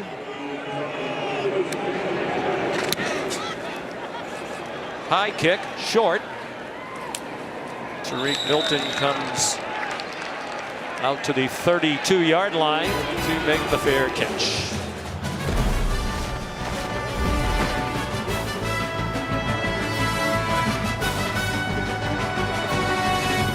It's Monday night. I don't know how we follow that, except to say it is the Steelers and the Bengals capping Week 15. ESPN, ABC, Deportes in the app, 8 o'clock, following Monday Night Countdown, which starts the coverage at 6 Eastern Time. Each team has had it once here in the second half. Each has punted. Still 24-7 Oklahoma. Breece Hall reverses his field and has a lot of work to do to get back to the line. Woody Washington made the play. Here's Allison Williams. Sean, I asked Lincoln Riley what he's seen from his defense in the first half that's allowed them to hold Iowa State to 7 points. And he said what we've seen to start the second half. They've done a good job of getting pressure on Brock Purdy and containing Breece Hall. He said we've also done a really good job of limiting those big plays. On the offensive side of the ball, really pleased with quarterback Spencer Rattler playing within himself, his decision making, and his ability to make plays when he scrambles. On 2nd and 10, Brock Purdy in trouble again, and down he goes. Back near the 30-yard line, Josh Ellison and Ronnie Perkins had a meeting at the quarterback. Well, they're doing this again. Now this time they took Ellison as the spy and let Perkins rush. He beats Joey Ramos, the right tackle, and there's Ellison there to help out in case he got loose. Nice job of rushing 3, dropping one of them with eyes on the quarterback. Perkins is fun to watch. He plays so hard. It doesn't matter, run or pass, every single down. All 3 of those 3 defensive linemen, Perkins, Winfrey, and Thomas, were second team all-conference. They felt it was disrespectful. They had a point to make today, and they're making it. Brock Purdy, big play. First down all the way to midfield. Comes up at the 49-yard line. Well, just when they needed it. Again, Winfrey with great pressure. He whips the center again, and Purdy makes a play when they absolutely had to have it. Good feel for the running lanes. They come to the line quickly after the 18-yard play. Purdy throws it right away. Intercepted by Pat Fields. Another terrible decision by Brock Purdy. His second interception. Both when his team had some momentum, and Pat Fields has his first career interception in his junior year. He's going to try to get the ball to Chase Allen. But watch, Trey Norwood, number 13, is going to have a hold of Allen's right arm. So Allen can only get one arm up. The ball goes over his head, and Fields comes up with the interception, but not a good decision of where to throw the football. On the outside, Hutchison might have been open, but all eyes on the quarterback, and they read Purdy on the scramble. Pat Fields playing in his 29th career game. He has started 23 as his first career interception. Junior from Tulsa out of Union High School. Deep drop by Rattler. They want a momentum continuer. Into double coverage and incomplete. That was reminiscent of the interception he threw at the end of the regular season game when he lofted one into double coverage. Was trying to get it there to Marvin Mims. Young and Eisworth had the coverage. Yeah, perfect position by both defenders. Not able to come down with the football. Lincoln Riley choosing to try to go for the jugular there after the turnover.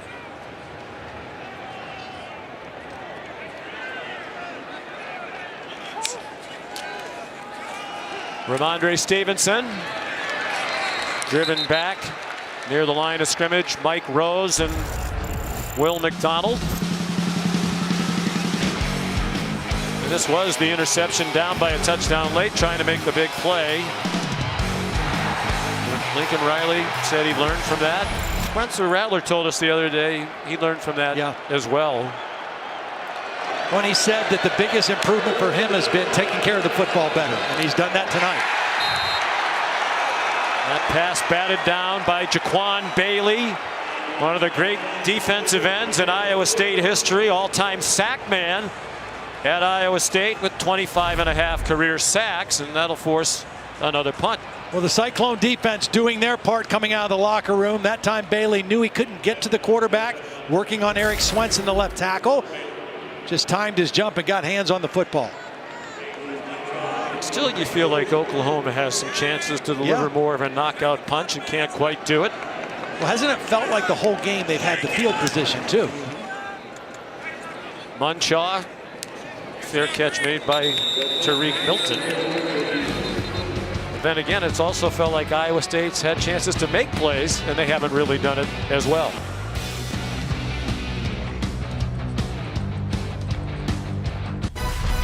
The Dr. Pepper Big 12 Football Championship game on ABC is brought to you by Ice Cold Dr. Pepper, the official drink of Fansville, and in part by Thrivent.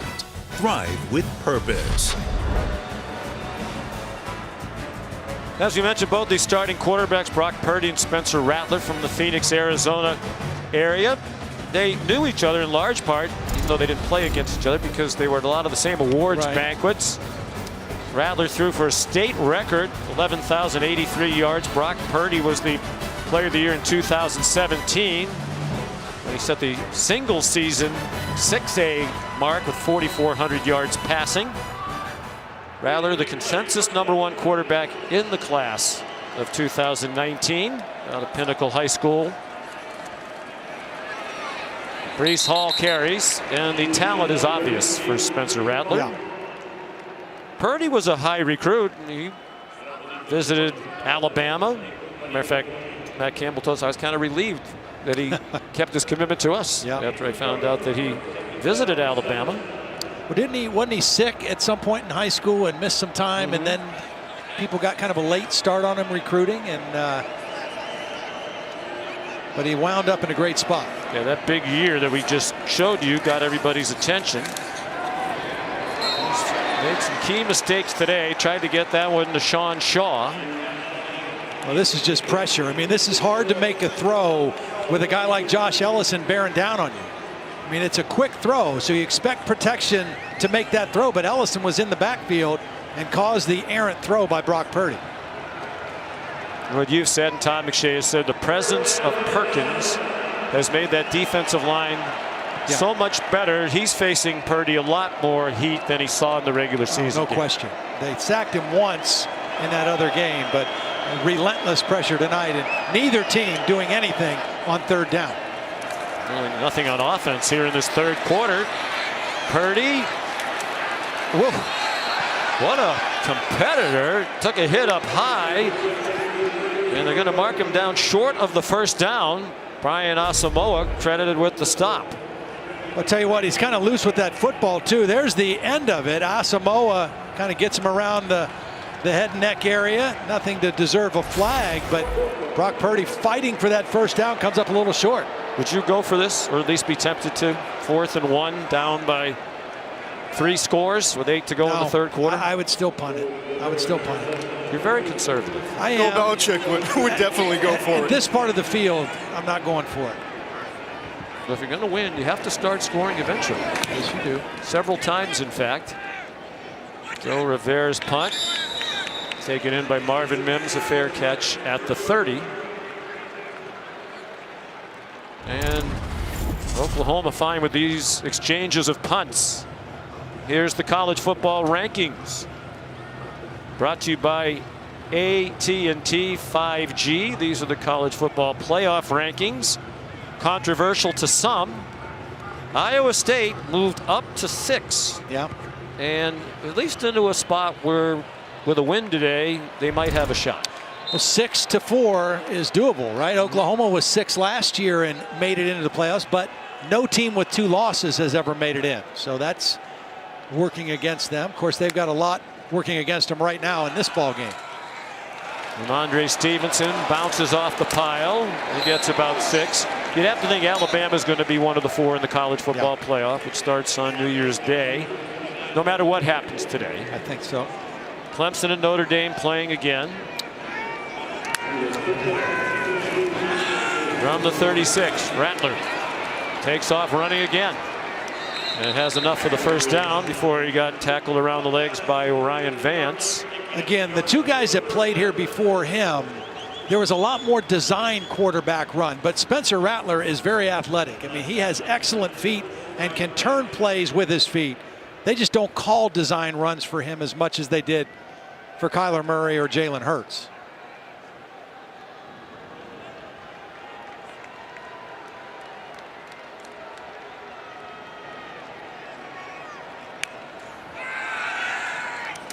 Plenty of time for Rattler. Now flush to his right. Another throw on the run. That's Mayfield-esque. Catch by Mims.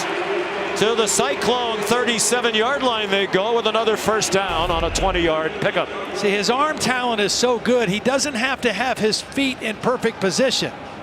And he can still get that over a defender to a receiver. I mean, there aren't many guys in college football that can make that throw. To know how to layer it in the way he just did was unbelievable.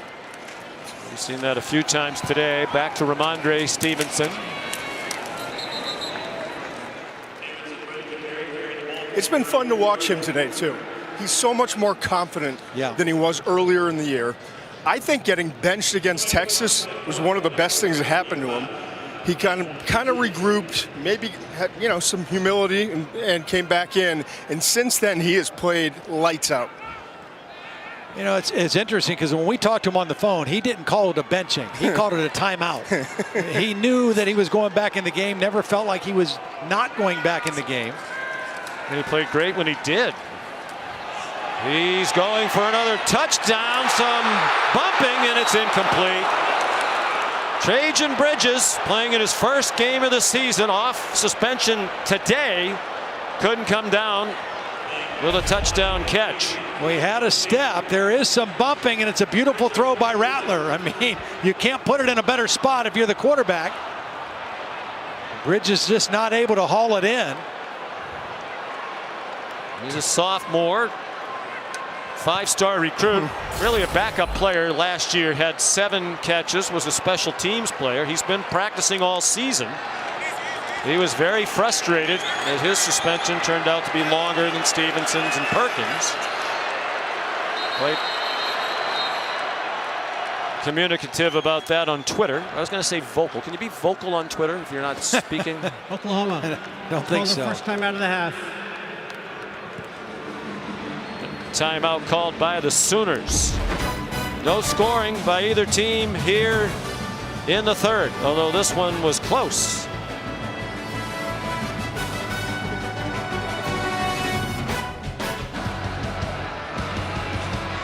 Aerial coverage provided by Goodyear from end zone to end zone. Goodyear more driven.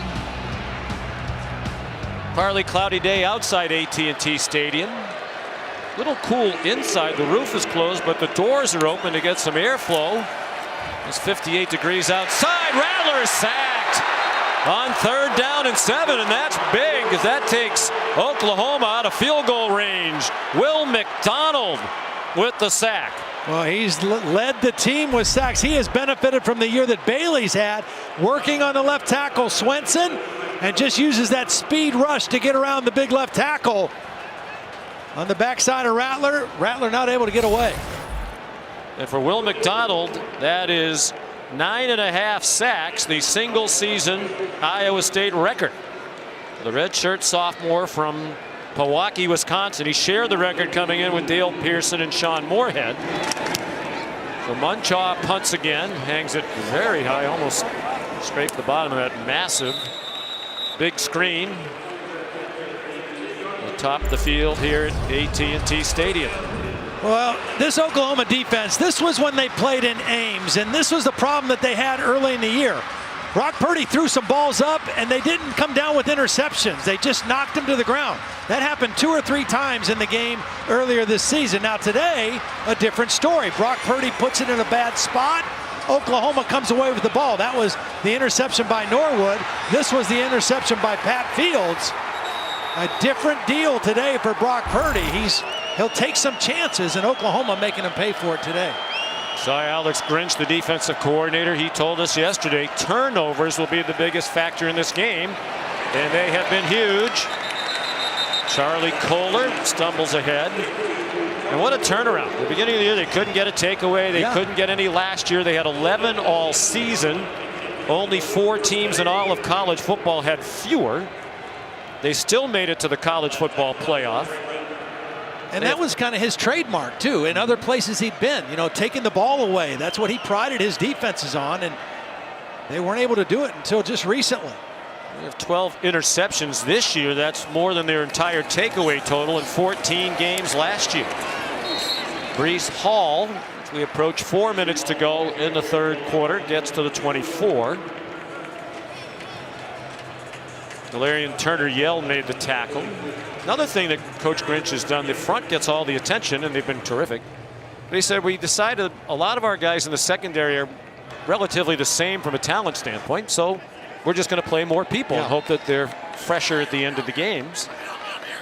And that's happened as well.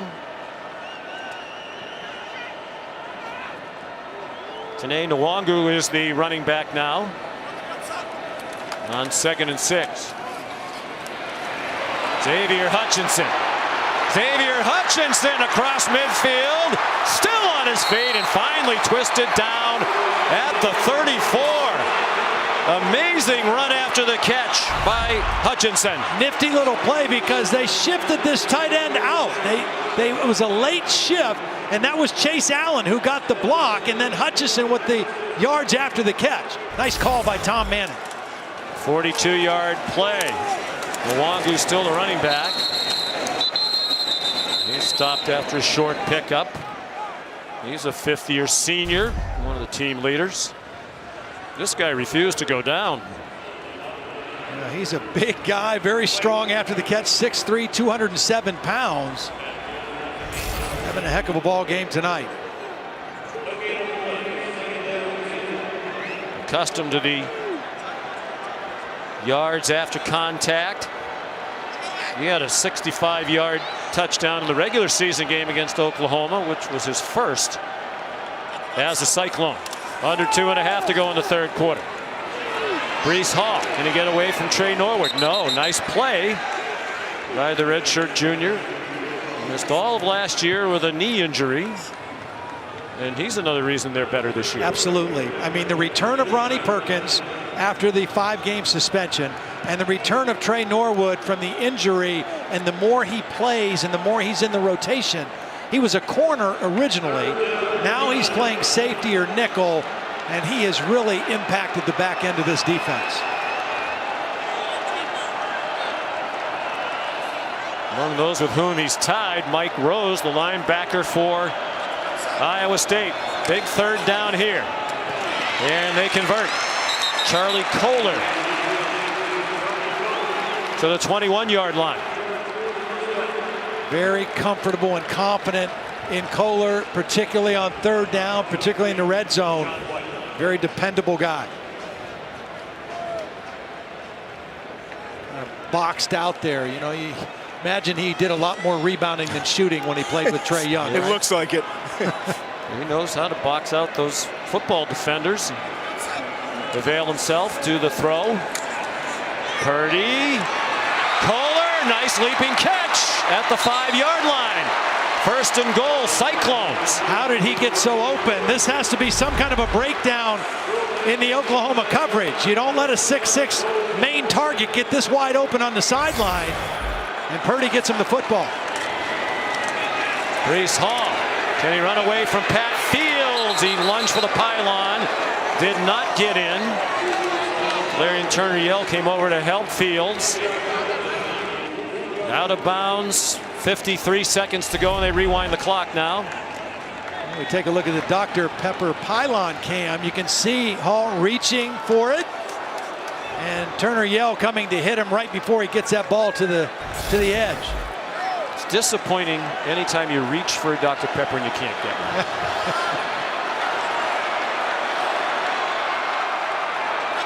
Trying to make a game of it as we head to the fourth quarter. Hall runs into traffic, flag down at the line of scrimmage, thrown by the official along the near sideline.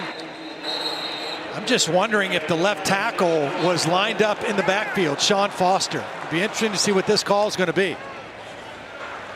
Offside. Defense, number 7, line up the neutral zone. Half the distance. Replay, second down. Well, actually, he was on the line, and Ronnie Perkins, who was lined up over him, was offside. And I was looking at it, and it seemed like one of them was out of position. It was Perkins. There you go. You can see the head over the nose of the football. Oh, it's trying to get an edge. So it's second and goal, about a foot from the end zone. I'd be surprised to see a fake and a keep by Brock Purdy. Hall! Another way flag up down. into the air. There is another flag down thrown by the official on the far sideline this time. He threw his hands up in the air, the same official who threw the flag indicating touchdown. So I think it's going to be against Oklahoma, if I had to guess. Offside. What a Defense, defense return. There's a touchdown. 2 plays in a row. Oklahoma lines up offsides. Brees Hall is going to go airborne for this touchdown. Up and over, and I'll tell you what, we got to show this block by Charlie Kohler after the kick, because it was a devastating takeout block on Pat Fields. He's become a better blocker as he's gotten bigger and stronger. Coaches talk about he wants to be a good blocker. Extra point good. And Brees Hall has now scored a rushing touchdown in 11 straight games, which is the school record. Watch this block now. This is a big man with a full head of steam. He comes over and just takes out Pat Fields. I loved how Tom Manning called it as we take a look at it from the Dr. Pepper pylon cam. Breece Hall getting way up over the top. And Iowa State fighting to get back in this football game, now down 10.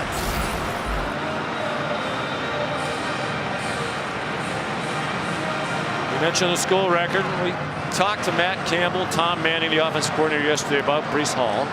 But so much of their success there is the culture, the buy-in. It's about effort every day, doing all the right things all the time. When Breece Hall first got there, he didn't practice very hard. And Coach Campbell said, "We're going to redshirt you, unless you get along with the program here in practice." Right. So he started practice better. They put him in a game, and he's been the starting running back ever since. Yeah. And he is a much better practice player, the coaches tell us. And he decided to be roommates with Brock Purdy and Mike Rose, which has been really important for him because those two guys understand the process. They know about the preparation, and he has really learned from them. Charlie Kohler told us nobody loves football more than Brock Purdy. Fair catch by Trey Brown of the Drake Nettles kickoff. Here's Kevin Nagandi.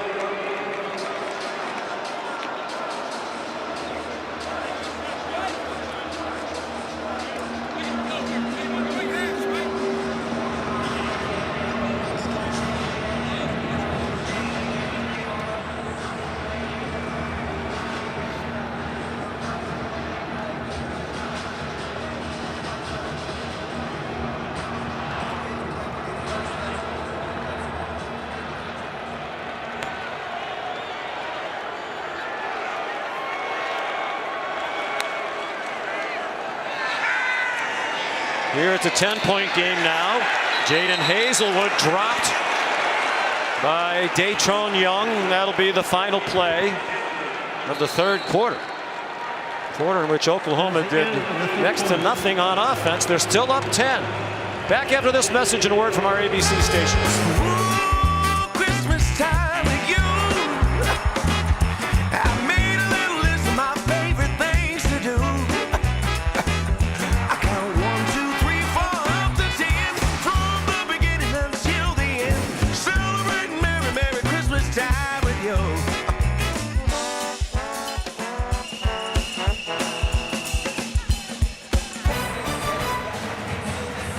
Back in Arlington, Texas, and on our way to the fourth quarter in this Dr. Pepper Big 12 championship game. Iowa State making its first appearance in the 25-year history of this conference. Oklahoma 10-1 all-time in conference title games in the Big 12. And they've won 13 titles in all. For several years, the regular season champion was the conference champion. They didn't play a championship game. Spencer Rattler on 2nd and 7 has a man open and finds him out near midfield. It's Braden Willis, the tight end, with his first catch of the day. Well, you just can't give Spencer Rattler that much time. It's a 4-man rush, and he just kind of buys more and more time. It's hard to hold coverage that long, and he was patient enough to wait till he saw an opening. 21-yard gain. Oklahoma had just 38 yards of offense in the third quarter. They punted 3 times. Rattler belted after he threw it, and then his receiver Stevenson got blasted by Lawrence White. Well, it was Will McDonald who reintroduced himself to Spencer Rattler. It started with the pressure from Will McDonald. He forced him out of the pocket. Then he gets the hit, and Lawrence Wright reads the play on the throwback to Stevenson and is there for a solid tackle against a big running back. He's given up about 45 pounds in weight to Stevenson.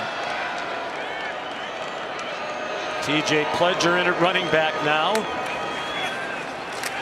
Rattler faked it to him, then shovels it forward, and it's an incomplete pass. Mike Rose made that play happen a little bit faster than Oklahoma had anticipated. And here come the Cyclone fans imploring their defense for a big stop.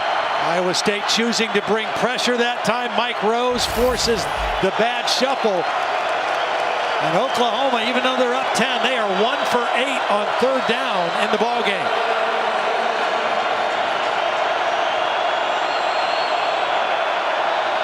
The 2 turnovers, the big difference in the game. Rattler, they bring pressure at him. He has a nice pocket and fires, and it's incomplete. Broken up by Anthony Johnson, intended for Theo Weiss. Anthony Johnson is their best cover corner. And he was in good position on Weiss and was able to knock the ball out on the sideline.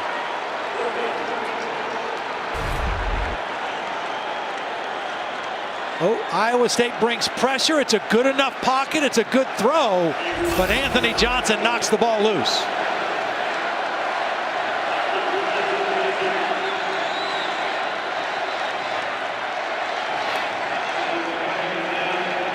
Flag down. False start. Offense. Number 4. 5-yard penalty. Still 4th down. And we've heralded Lincoln Riley for his play calling, deservedly so. You know, every opposing coach we talk to talks about what a great play caller he is. My question would be, you know, with this relatively big lead in the second half, 3 carries for Ramondre Stevenson in the second half. Munshaw hangs it up high. Fair catch made by Tariq Milton. What an early holiday gift this is for college football fans. This championship Saturday starting here in Arlington, Texas. Next we'll go to Charlotte for the ACC matchup between Clemson and Notre Dame. Their regular season meeting, one of the best games of the year. It really was. It was a great game. Lots of fun plays, overtime. Notre Dame really kind of proved their mettle in that game. But Clemson was without Trevor Lawrence. They were without James Skalski and 2 other starters on that defense. I think it'll be a different situation and a different Clemson football team tonight. You'd have to think if Clemson wins, they're both get into the college football playoff. If Notre Dame wins, that would probably knock Clemson out. With 2 losses, no 2-loss team has ever gotten in to the top 4. On first down, it's a short completion of Tariq Milton, tackled by Trey Norwood. And a score here would really make things interesting in the house that Jerry Jones built. Who else can make a play for Iowa State? Kohler's made some plays. Of course, Breece Hall's making plays. Hutchison has made plays. Who else can come up and make a big play, a chunk play for this Cyclone offense? They brought Nwangu in motion. Purdy is belted down back at the 17-yard line. Or at the 13-yard line.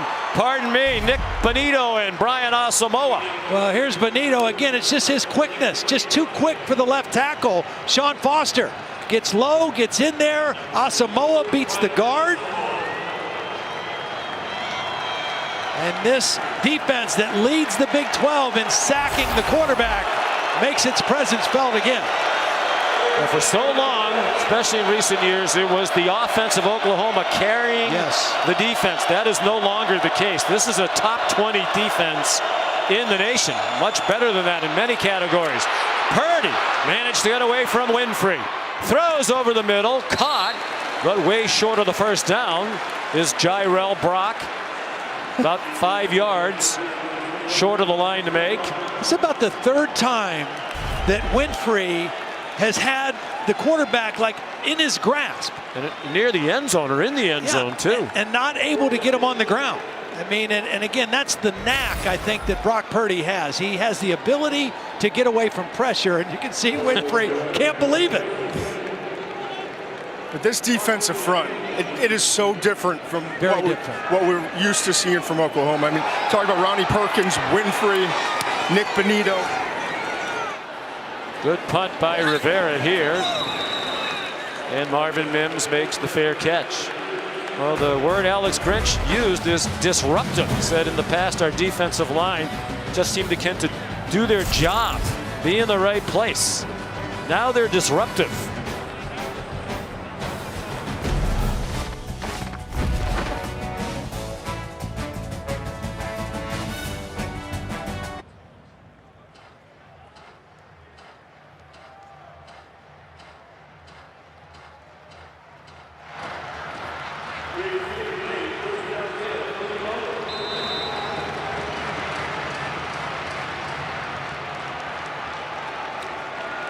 All right, Kevin. I want to ask Todd about that in a moment. Well, right now it should be Ramondre Stevenson time. They faked it to him. Jeremiah Hall. And leaping over a would-be tackler, tried to chop him down. And Jeremiah gets the first down to the 50-yard line. Very valuable part of this offense. Does a little bit of everything. Run blocking, pass catching. Lincoln Riley says, I don't think he's great at anything, but he's pretty good at everything. And they use him in a lot of ways. First team all-conference. Only 2 players on the offense. Center Humphrey the other. Nobody on the defense. That clearly motivated several of them today. Here's Stevenson again. I do want to ask you about Ohio State. Yep. You know, some people seem to think they haven't played enough games. You know, they're going to play 6 games. Other teams in consideration for the college football playoff will have played 10, 11, whatever it is. Do you think it's not just good enough for them to win today? No, I don't think it's good enough for them to just win. I think they need to win impressively because I don't think their resume, in my eyes, is good enough yet. They have 1 win over a ranked opponent, a good team, Indiana. Everybody else they played, sub-500 teams. And I just don't know that they have enough body of work or resume without an impressive win tonight or today. In the committee's charter, you know, we went through the exercise. 1 year isn't supposed to carry into the next. Each team should be viewed as a new team. But you wonder if this Ohio State team's benefiting from what the recent teams have done. Here's a big play on 3rd down and 8. Stevenson stacked up. That's an interesting play call. On 3rd and 8, a run up the middle. Jake Hummel and Orion Vance made the stop. And Lincoln Riley's playing situational football right now. He says, I know my defense is playing outstanding. Yes, it's only a 10-point game, but if we keep playing field position and let our defense make them go a long field, we're going to be okay. And plus, the longer the clock runs, it's a 2-score game, the harder it is for Iowa State. There's Munshaw on again. His 4th punt of the second half. Tariq Milton makes the fair catch. Oklahoma can't knock them out. Iowa State can't make the play that really gets them back in. The College Football Playoff Committee watching today's action with great interest.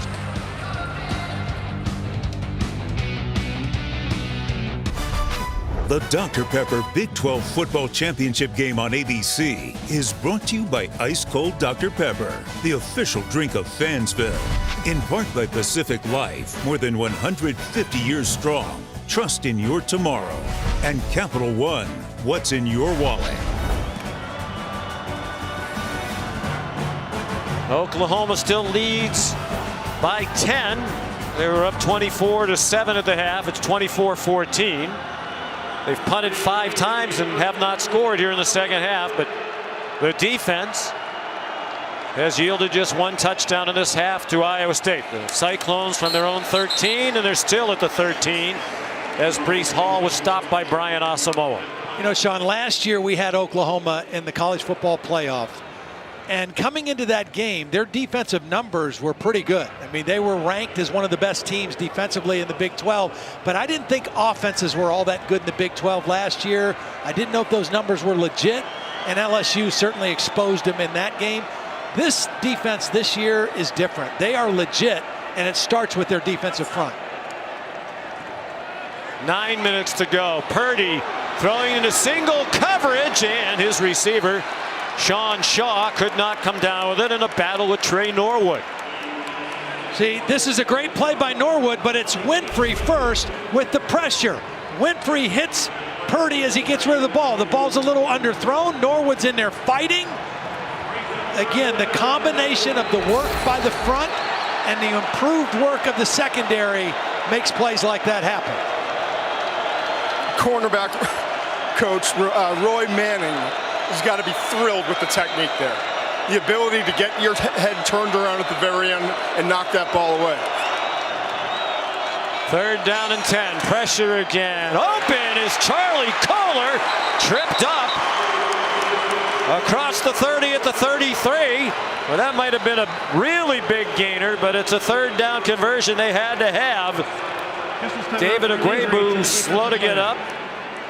And Delarian Turner yelled a big tackle in the open field. It's a 20-yard completion. Well, Alex Grinch is smelling blood in the water. He sends pressure. Watch the toughness of Purdy. He's going to get hit right at the end of that play. Still delivers the strike to Kohler. One-on-one coverage, gets the separation, and a huge first down. And that's only their third conversion. They're 3 for 11 now on third downs. They just keep hanging in there, don't they? Yep. 6 catches for 92 and a touchdown for Kohler. Purdy turned down. Brees Hall in the flat. Comes to the near side instead for a bigger gain to Sean Shaw, an Oklahoma native.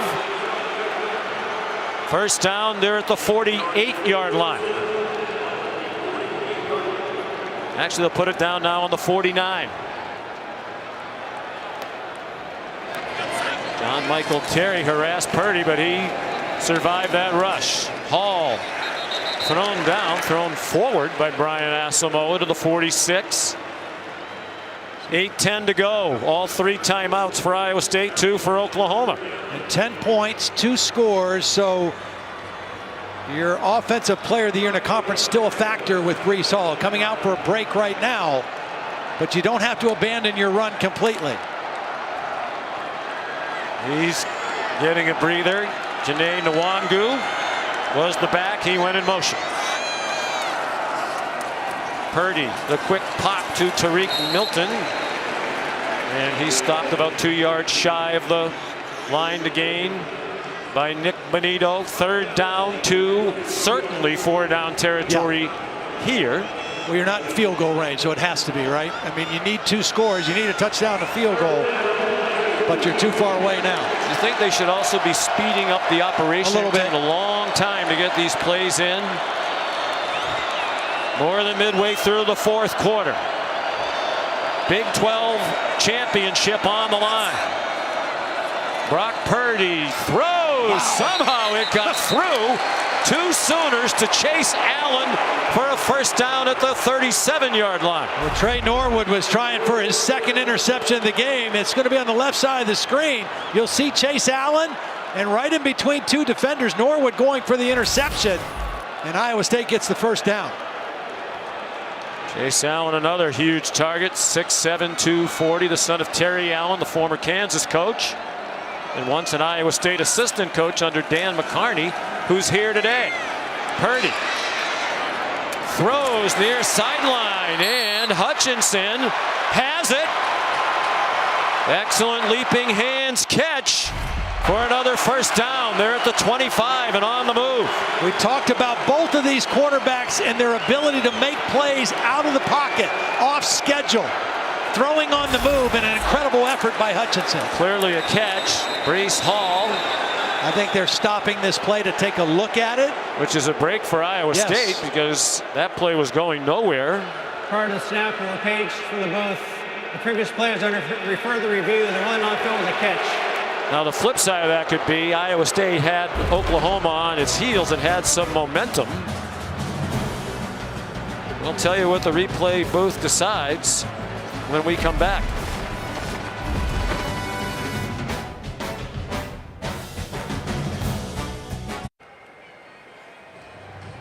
After further review, it was an incomplete pass.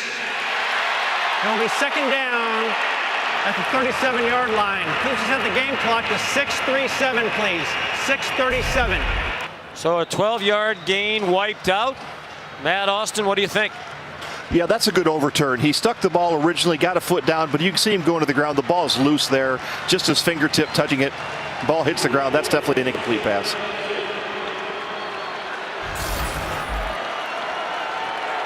So 2nd and 10 from the 37. 6:37 to go. Iowa State has trailed throughout. Xavier Hutchinson Wow. That's a catch. That's a first down. Boy, is he tough after the catch. 6'3", 207, and powerful. And he knew where Trey Brown was, and he was able to turn that back inside. Brown was coming from his outside. He felt him and peeled back inside after the catch to get the first down. He looks like a running back on the field, and he plays like one after the catch. From Jacksonville, Florida, his parents were in the Navy. 7th catch of the day for 91 yards. 6 minutes to go in the Big 12 title game. Purdy pursued again. Dumped it off. Brees Hall inside the 10. First and goal, Iowa State near the 8-yard line. Just the instincts of Brock Purdy, and guess who was chasing him? Yep, Perrion Winfrey again in the backfield. Pressure from number 8. Purdy feels him, leaves the pocket, and alertly finds Brees Hall. Brees Hall again. Inside the 3-yard line. Impressive drive, but time-consuming as well. Under 5.5 to go. If they don't score here, you may want to use one of your timeouts, too. On 2nd and goal, Hall driving toward the end zone for a touchdown.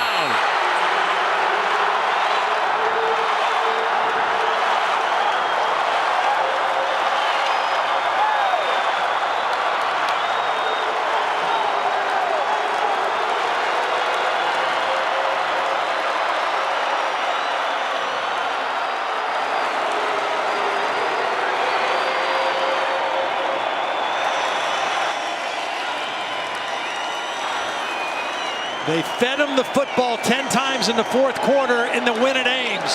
They're feeding it to him again in the 4th quarter here in the Big 12 championship game. Second touchdown of the game. The extra point by Connor Asali is good from 17 down to within 3.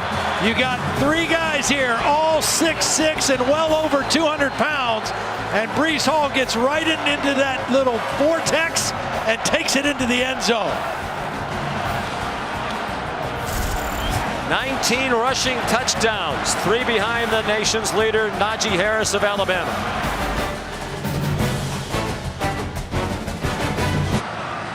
Back at the Dr. Pepper Big 12 Championship, Brees Hall's 2nd touchdown of the game has brought the Iowa State Cyclones within 3. 5:15 to go. They were twice down by 17 points.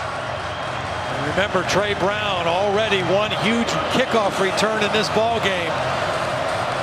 They've struggled to cover kicks from time to time this year, including that 43-yarder by Brown late in the first half. Here he comes again. Trey Brown, another big return. And great starting field position for the Sooners at their own 44. Here's Kevin Nagandi.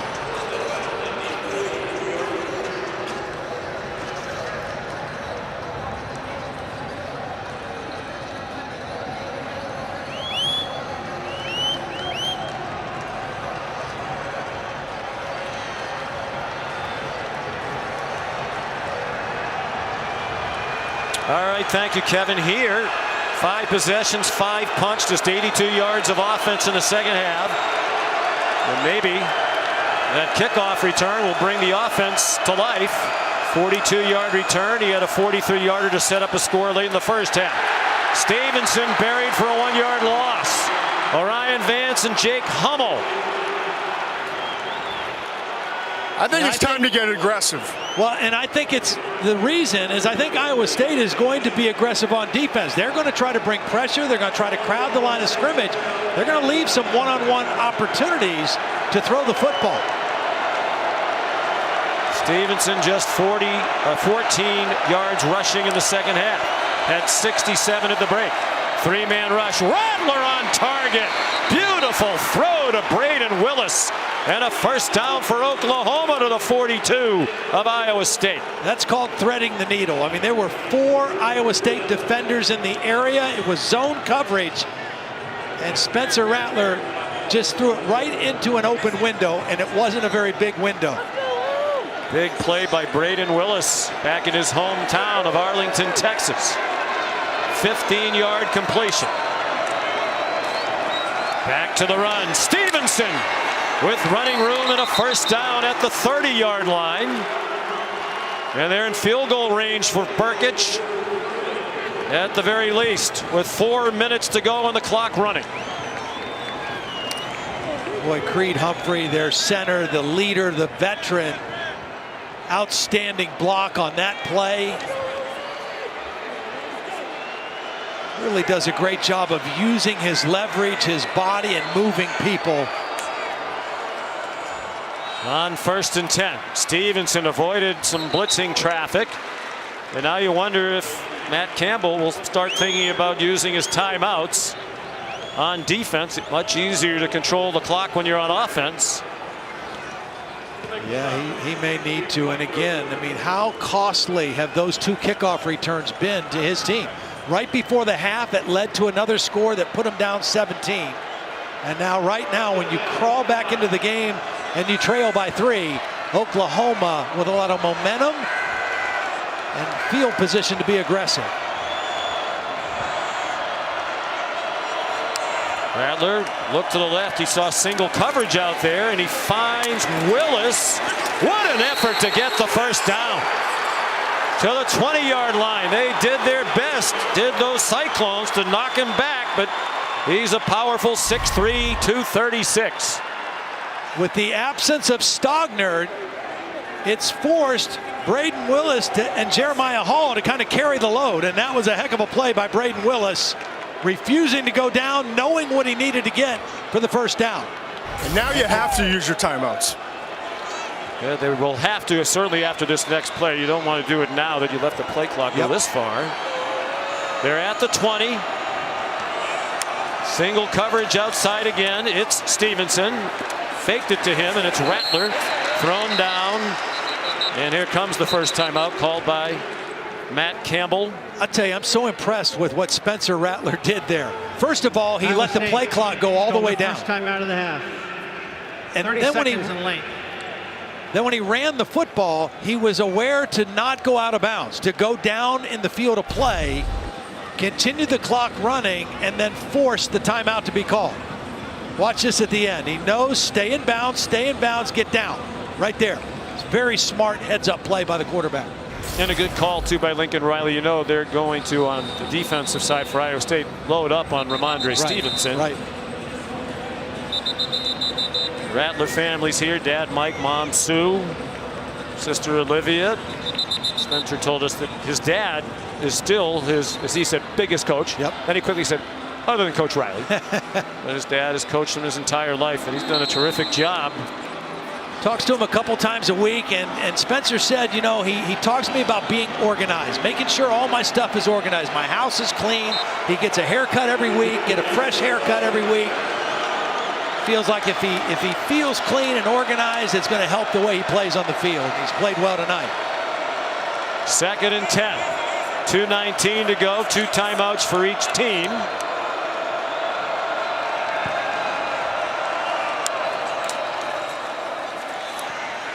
Rattler again.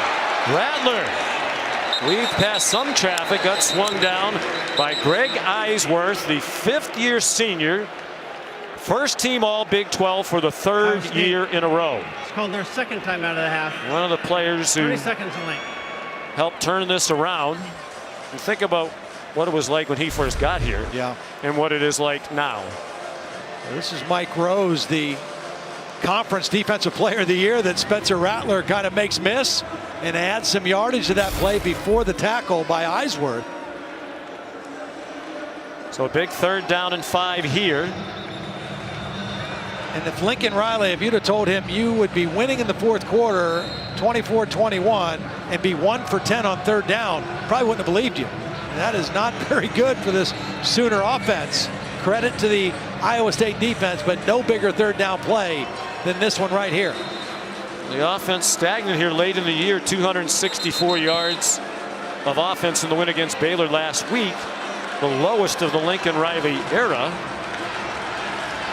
I think part of that, though, was the fact that there was so much disruption in their schedule. They had their game against West Virginia canceled twice and only one game in 28 days. Well, it's about winning, and this is a play to take a big step toward victory if they can convert on 3rd and 5. Plenty of time for Rattler. Throws to the end zone, incomplete. Intended for Jaden Hazelwood. The Sooner sideline wants a flag, and I don't think they're going to get it. Lawrence White had the coverage. So here comes the field goal team. An enormous stop for Iowa State. Even with a field goal, it's still a one-score game. Well, and not only is it a great stop, but because it was an incomplete pass, it stops the clock, and Iowa State able to save their last timeout. So here's Burkich. 1 for 2 today. Made a career-long 54-yarder. This to force Iowa State to score a touchdown. 32 yards, good. 27-21. But the dream is still alive for Brock Purdy. Visited places like Boise State and Alabama and Texas A&M, but he was captivated by Matt Campbell and his staff. Said, I wanted to go someplace and build something and do things that they've never done before. And they've never won an outright conference championship at Iowa State ever. Yep. A chance to do it now. I mean, it's kind of been a magical season. It's just the ending waiting to be written. Yeah, and if you're a guy like Brock Purdy who loves football the way he does, these are the kind of things you dream about. You know, when you're playing out in the street or out in the backyard and you're pretending to be an announcer, you put yourself in these kind of situations if you're a quarterback. You know, this much time on the clock, I got one timeout, we're one score away, a touchdown can win the Big 12 championship for us. You couldn't ask for a better situation if you're Brock Purdy.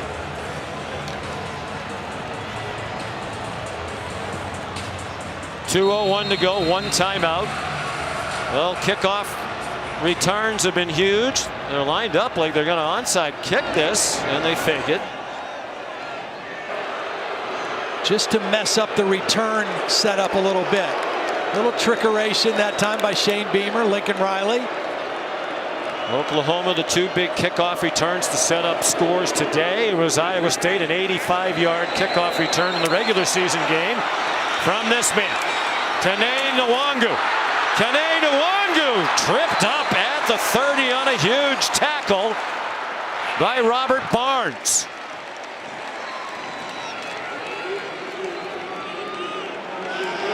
So 70 yards to go for the first conference title since 1912.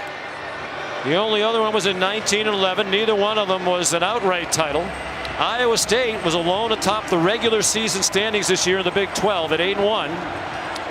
Oklahoma rather right behind them. But it is the winner of the championship game that is the champion. Looked like Oklahoma was offside, and there is a flag down. Perkins got to Purdy.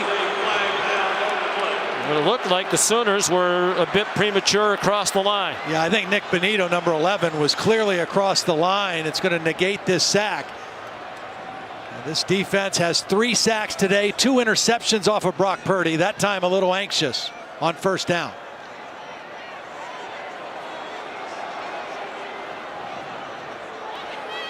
Offside. Defense, number 11, overlooked right at the snap. 5-yard penalty. Replay. First down. The clock will start on the snap with the foul under 2 minutes. Please set the game clock to 1:50, please. 1:50. The problem for Iowa State, though, is even though they got the penalty and Brock Purdy wanted to take advantage of a free play, they are having trouble blocking Perion Winfrey, and he is hitting him on the inside. 2 fourth-quarter comebacks against Oklahoma and Texas. This is the only time they've ever beaten those 2 powerhouses in the same year. Part of this magical season. Dumped off in some running room. Xavier Hutchinson runs out of bounds just shy of midfield near the 48-yard line. 1st and 10. Iowa State, they'll put it back at the 47. Nice call by Tom Manning, anticipating pressure. It was a quick throw and a crossing route, which you run against man coverage. And Hutchinson with another big play tonight. He got out of bounds to stop the clock. There's Tom Manning. offensive coordinator, longtime friend of Matt Campbell. They were college teammates at Mount Union, where they learned a lot about winning. Purdy checks it down to Brees Hall. Short gain, but they're to midfield, maybe even the 49. Official hasn't spotted the ball yet. They'll put it at the 50. 3-yard pickup. Still in need of a chunk play. They've got good field position. They've got one timeout, but they need a touchdown. Certainly enough time with the timeout. Well, the rising stars in coaching. He's not rising anymore. He's a star. Matt Campbell, Big 12 Coach of the Year for the 3rd time in 4 years.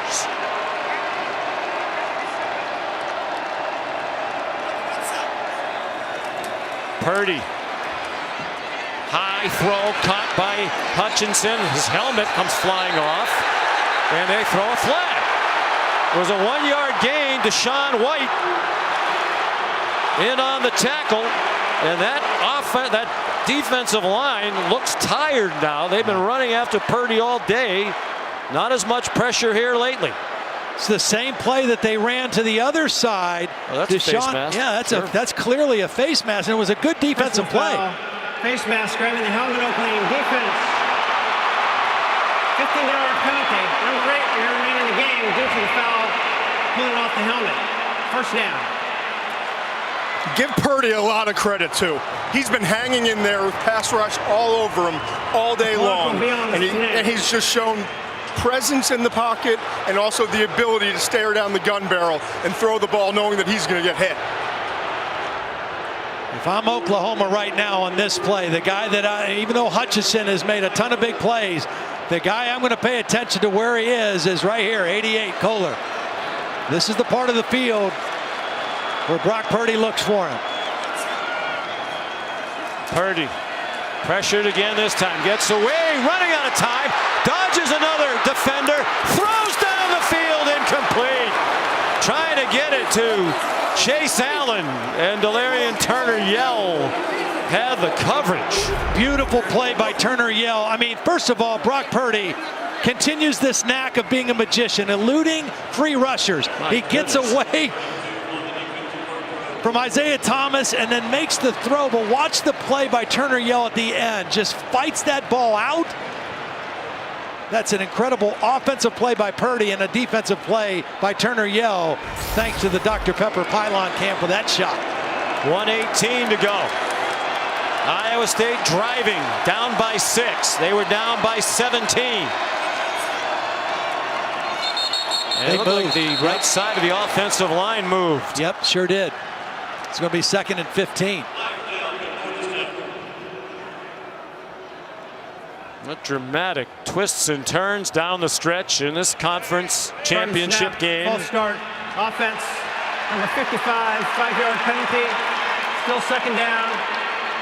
Darrell Simmons. This line has battled the outstanding Oklahoma D-line all day.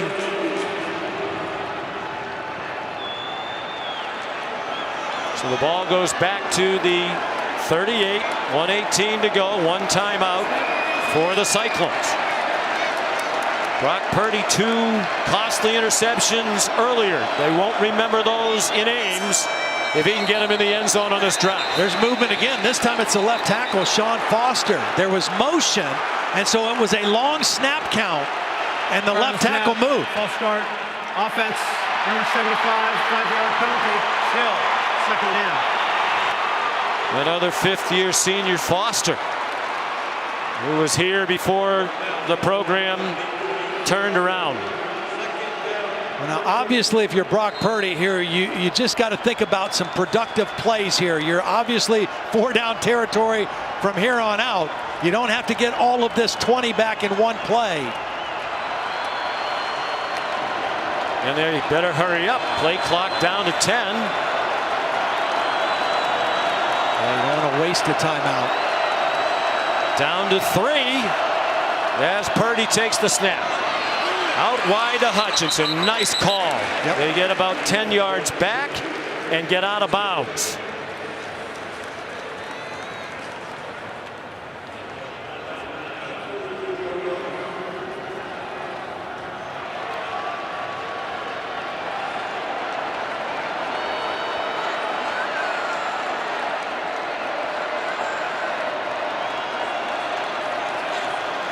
Again, the play clock winding down. Kohler and Hutchinson, those are the two guys. Well, you can't waste your time out with the clock stopped. No, they're a mess. They're going to have to do it. They just do snap it. Didn't look like anybody moved. Purdy, can he rescue this? Purdy lofts it up. Jump ball, and it is intercepted by Trey Brown. Another huge play by the senior from Tulsa. And another critical mistake by Purdy. And you have to put some of that on the sideline. It was a fire drill. Yeah, this started off poorly. You don't want to waste the timeout, but you probably should have taken it here. Deshaun White with the quick pressure, and Purdy just not able to get enough on that football. And it fluttered up in the air, and Trey Brown with the third interception of the football game for Oklahoma. Again, what's the difference in this Oklahoma team on defense? Their front and their secondary getting takeaways now. Trey Brown, really the player of the game for them. His two kickoff returns were enormous and momentum turners and set up scores. And Brock Purdy, such a great competitor, tried to do too much there. And again, the length of time it took to get that play in is something Matt Campbell and his staff will be kicking themselves about for a long time. So unless a disaster strikes the Sooners, this will be their 6th straight conference championship. In the previous 5, more often than not, almost always it was the offense carrying the defense. It's the other way around right now for Oklahoma. The quarterback comparison, Rattler and Purdy. And Alex Grinch told us yesterday, turnovers. That's the whole game as far as I'm concerned. Turnovers. His defense took it away 3 times on 3 picks thrown by Purdy, and Oklahoma did not turn it over at all today. And Trey Brown is one of the fastest players in college football, but he always struggled with takeaways, and now he gets his 3rd interception, and it seals the game. So Iowa State has taken some major steps forward, but this one will hurt for a while. They fought valiantly but couldn't finish the comeback, and Oklahoma is the Big 12 champion for the 6th year in a row and for the 14th time in the 25-year history of this conference. Texas next most with 3. That's how much the Sooners have dominated the Big 12. They've won 6 straight conference championships for the first time since the 70s and 80s, when Chuck Fairbanks and Barry Switzer led them to those titles. Sean, take a look at somebody on this interception. Now, we talked about Deshaun White getting the pressure, okay? Here's Deshaun White. He's going to get the pressure, but watch Nick Bonito. He's going to be the spy, and he's going to end up being the guy that puts the hit on Purdy that prevents Purdy from really getting enough on this football. He gets away from Deshaun White, but here comes Bonito, and that's why that ball fluttered, because Bonito's hustle play, and Trey Brown gets the interception. And Purdy on the scramble. I think that's one, if you had to do it over again, maybe you'd throw away, but you're running out of plays. You're running out of time. And you wonder if his decision-making might have been a little bit better, too, had it not been for the hurried nature of the play. Spencer Rattler. I wouldn't be surprised if he's the next Oklahoma quarterback who's a #1 pick. Very well in could the NFL be. draft. That seems to be somewhere down the road for him. He is a talent, and you know, he played so well under control, with composure, within the scheme. I was very impressed with that part of his game today. Time for a photo opportunity. I wonder if they have enough space on the walls in their beautiful football building. And they'll build a new building if they need to. Lincoln Riley, 4 years as head coach. 4 conference championships, and he's been there for all 6 of these in a row. He was the offensive coordinator for the other 2. What a great start to this championship Saturday. Oklahoma beats Iowa State 27-21. For immediate post-game coverage of the trophy presentation, log on to ESPN3 and the ESPN app. Now for Allison Williams, Todd McShay, Todd Blackledge, and our great crew, Sean McDonough sending you back to the studio.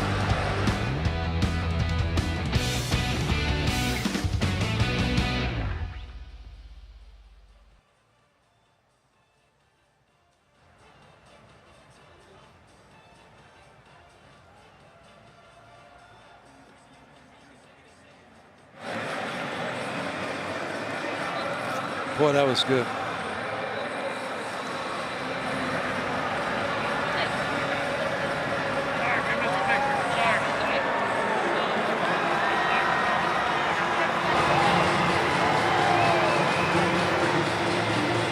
Trey Brown, player of the game. Yeah.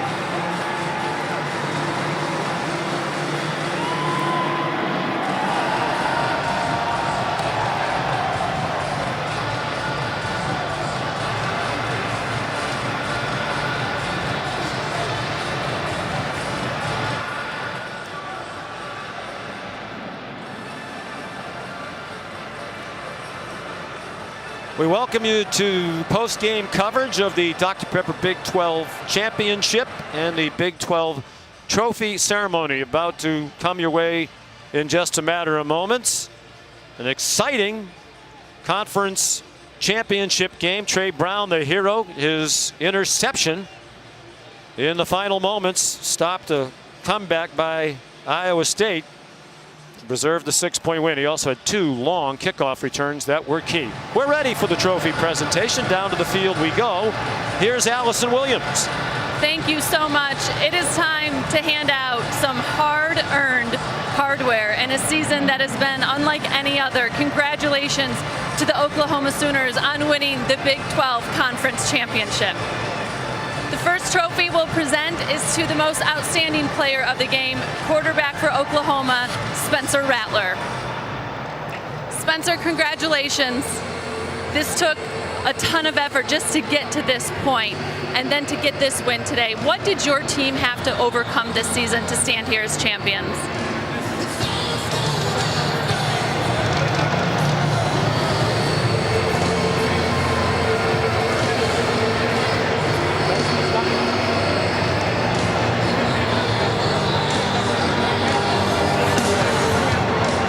How does it feel to be standing here now as Big 12 Conference champions, given everything you guys went through to get here?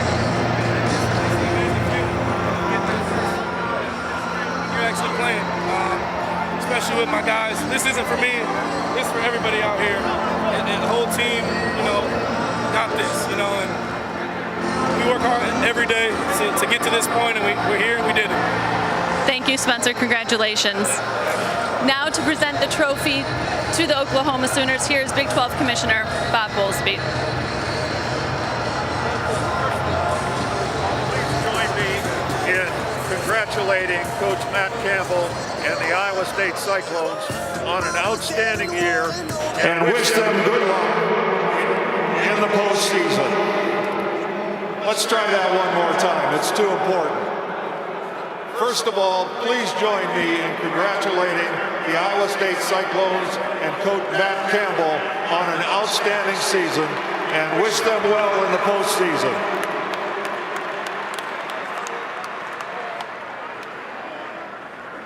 And now it is my pleasure on behalf of the Big 12 Conference to present this year's championship trophy to Coach Lincoln Riley and the Oklahoma Sooners. Coach, you know how this trophy works. Hoist it up there.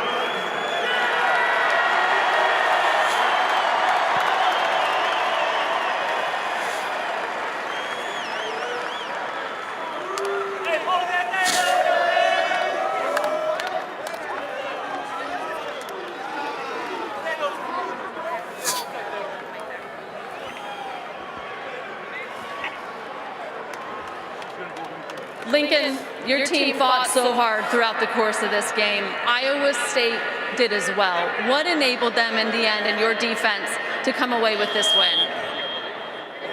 Well, that's speed D for you.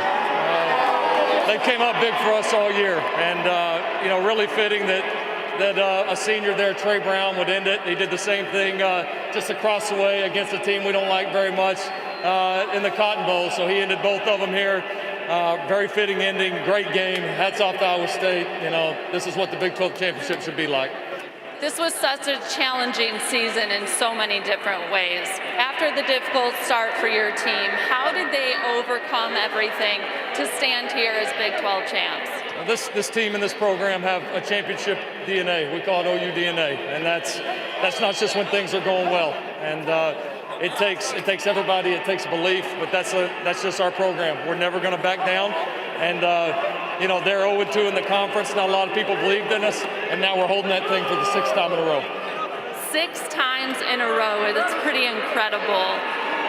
What does it mean to you to be able to have that kind of sustained success year in and year out? Now, the consistency is important to us because I think any team can have one great year here and there, but being able to do it each and every year, do it at a high level on the biggest stages, it means the world. So proud of this group.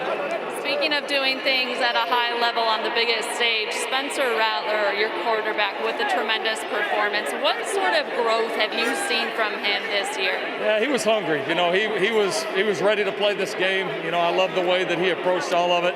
And our team came in on edge. And, you know, I think he did a great job handling this environment, you know, for the first time, and a lot of bright years ahead. Lincoln, thank you so much for the time. Congratulations to the Oklahoma Sooners, your 2020 Big 12 champs. Thank you.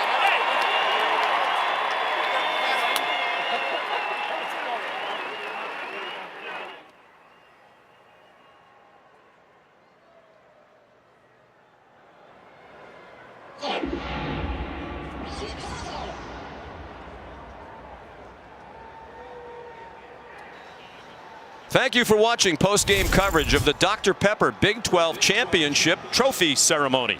So long from Arlington, Texas.